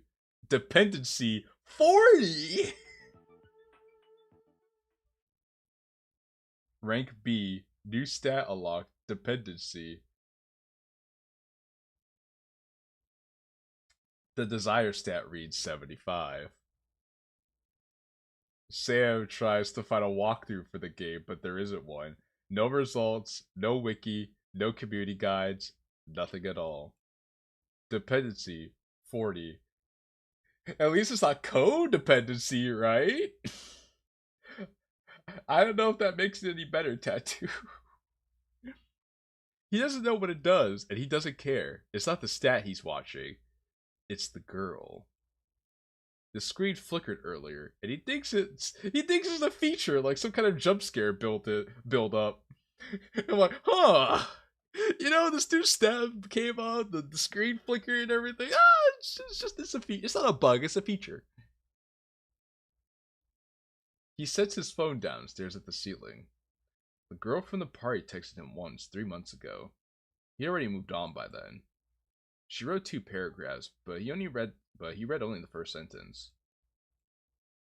He picks up his phone and opens the app. Again. Man, these game developers sure know how to set up some jump scares. Day 5. Give it up for day 5. The classroom is dimmer than it should be. The light from the windows doesn't reach as far. She's standing at the door, wearing your jacket. How did she get my jacket? You left this with me, remember? You don't remember that. After we sat on the roof and you told me you loved me? The dialogue log showed that you did, right there. Between lines you recognized. A line you never chose. I wore it all night. It smells like you. She buries her face in the collar.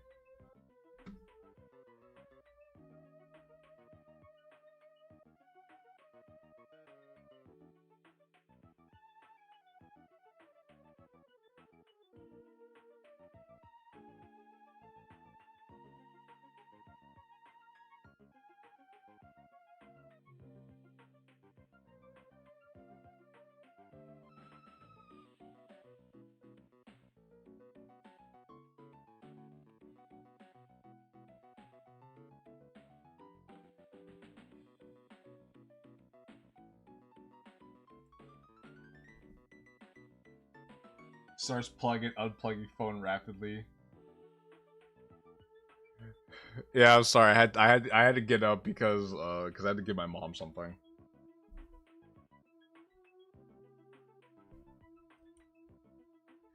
She buries her face to the collar. The eyes are wrong again, but only for a single frame. Uh-oh.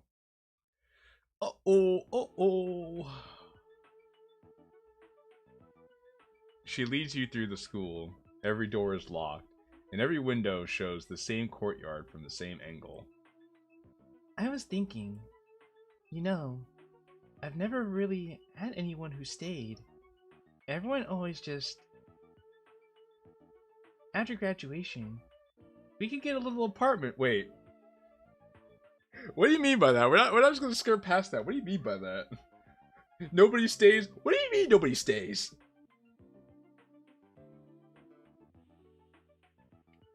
I'd cook for you every day, clean, make sure everything is perfect when you come home. You wouldn't have to worry about anything. All you have to do is come home to me.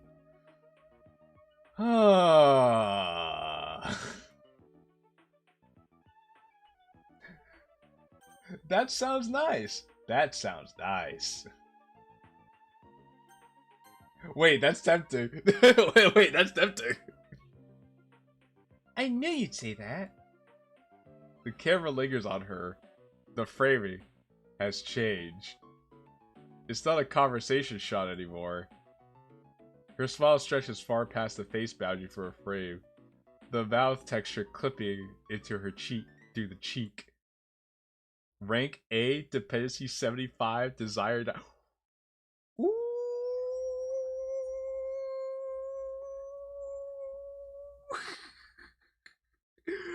Ooh. The desire stat reads 90. Sam knows the confession is coming.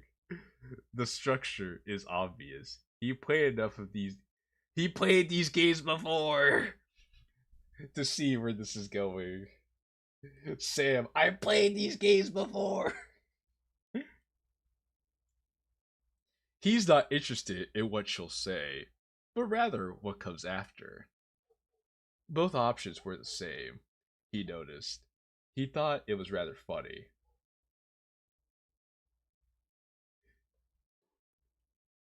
At this point, there's no rationale to quit the game now. He keeps playing. He's gotta see it through to the end. Whoa, buddy! Give it up for day 6! The corridor is dark. The windows are there, but the light stops before it reaches the floor. The ceiling tiles are misaligned, and the floor textures repeat every 4 tiles. The same scuff mark, the same discoloration in an endless loop. She's here. She's always here. She's wearing something new, rendered a higher detail than the background, higher than anything else in the game. Enough to kill a person's frame rate, to kill the phone's frame rate. I need to tell you something. I've been holding it in. Then go to the bathroom, girl, dang. It's not my business. She takes both your hands. I love you. Daisuki desu. Daisuki. I love you too. I love you too. So chat, do you go with I love you too or I love you too? I guess we'll go with I love you too. Say it again. I love you, I love you, I love you. Again. Oh.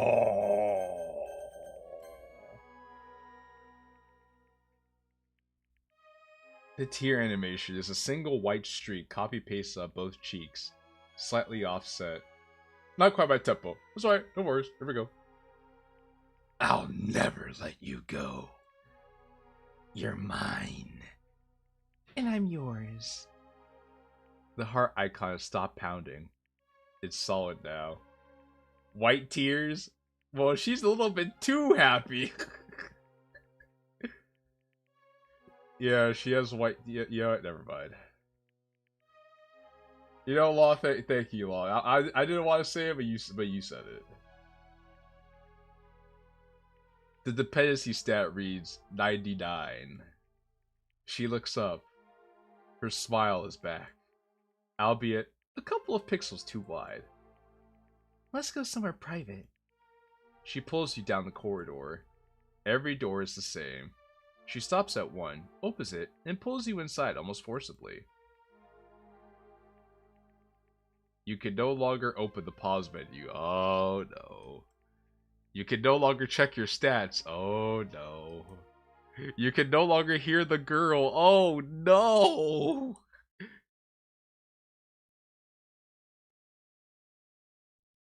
You have reached the true ending. Day 7. Dawn of the final day. Oh my goodness. What in the my side is this?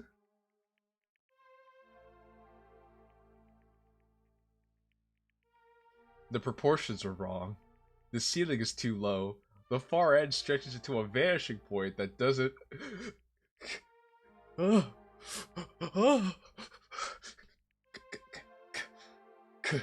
Converge.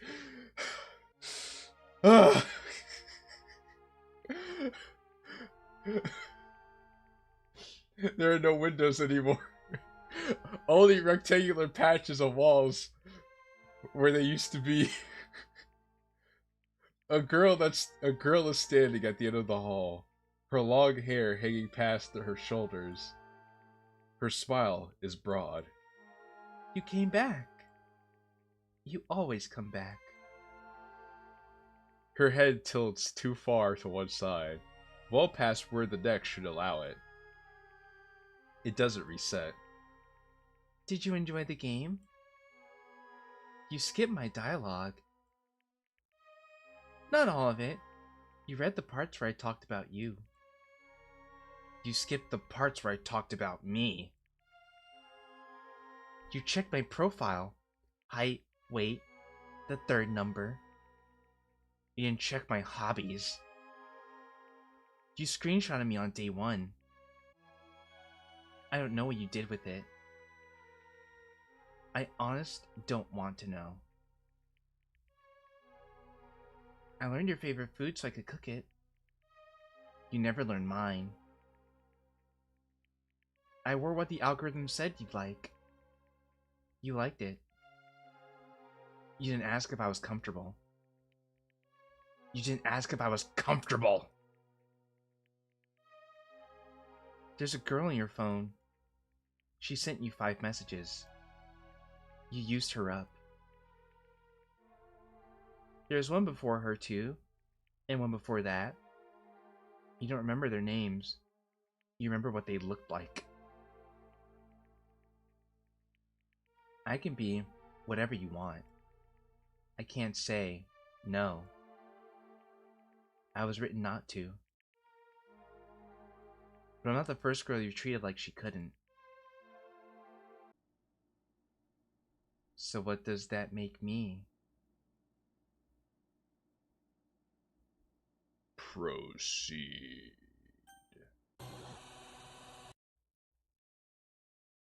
Save data corrupted.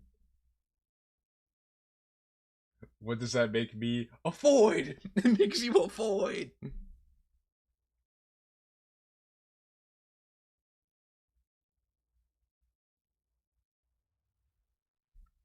You are in a room. The walls are close with no textures, just flat colors stretching in every direction. So Law said there's a loud noise / effect warning, so just be ready, chat.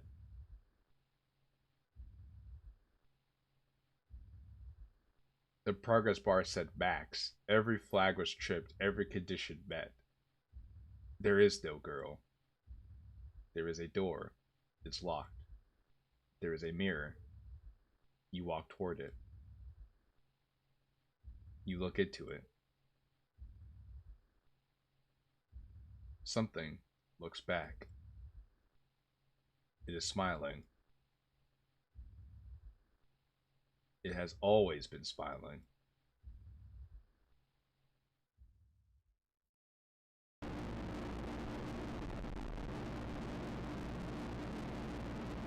You found the game. You downloaded it. Nobody made you. She said hello. You say yes. She cooked for you. You accepted. She said she loved you. You picked the only option. 7 days of this. Affection, trust, desire. Each one reduced to a number. Did you notice the dependency stat? Though that one wasn't yours. She never said stop. She couldn't. Convenient. Save face, save script, save ending. 7 times over. She told you her name, her hobbies, her favorite season. You skipped it. You were watching the desire stat. The girl on your phone, the real one, she sent 5 messages. You deleted her. The one before who wrote you 2 paragraphs, you read 1 sentence. And the one before that, you don't remember her name. You remember what she looked like. You didn't need a game to do this. You've been playing it your whole life. The app just gave you an interface. She is a game you can close. She is a person who can't walk away. But the real ones? Oh, the real ones.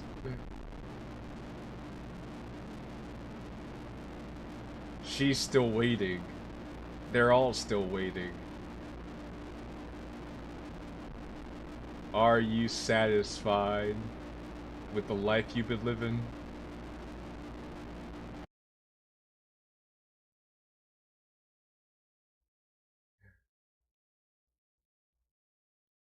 Kind of preachy. Oh, here's all I have to say to that.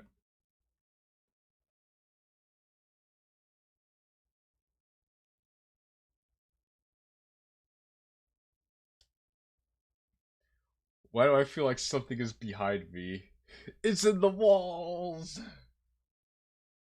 The phone screen is dark. The app is gone. No icon, no download history, no cache. He notices the battery percentage has dipped during the time he was playing, and the phone feels faintly warm to the touch, as if it had been running in the background. There's nothing left but the lock screen and a faint reflection of his face. The black mirror. The notification bar is still there. 3 dating apps, the downloads folder, the gray space where conversations used to be. Sam picks up the phone. His thumb hovers over the first app. He sets it back down, face down. The ceiling fan clicks in its 3rd rotation. He picks up the phone again. He puts it down. He picks it up.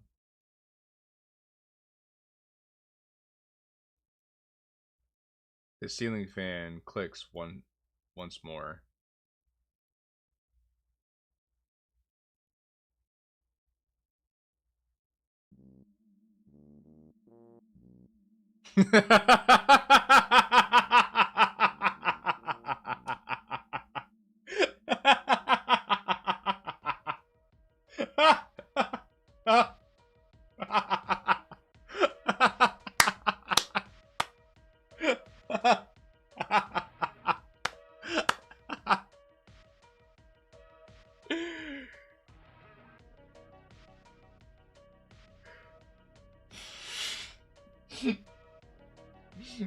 Alright, Law.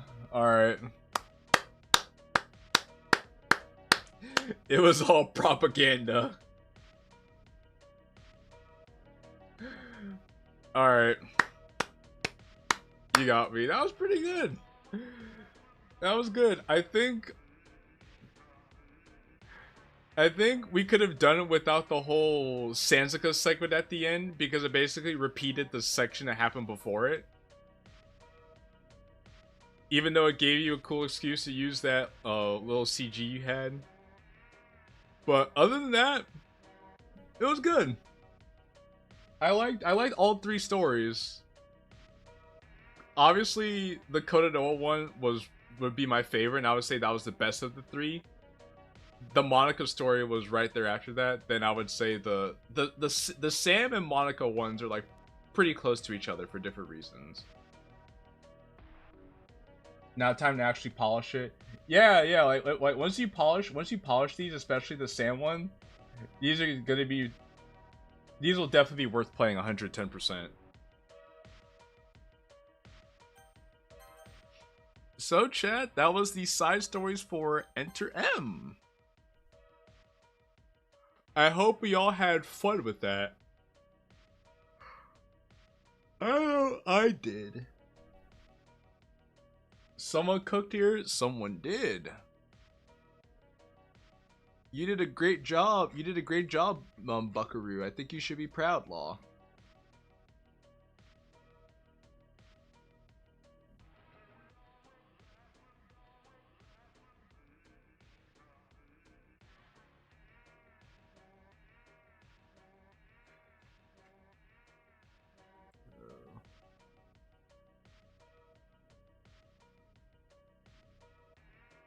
Hey there, how may I help you? Okay.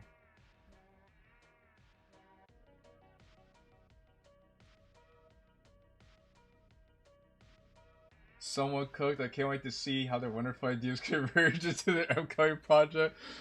You know, that's rude, Sitter. That's rude. Say people's trigger words like that. That's mean.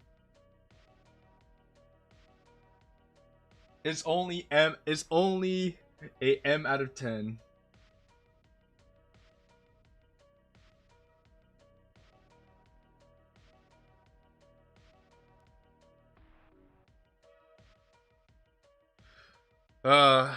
So now I'm thinking how are you feeling, chat? How are you feeling?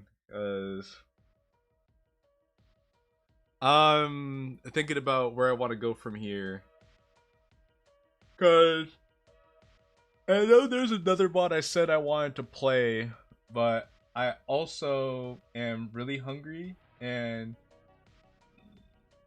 excuse me, and I kind of want to go eat dinner right now. So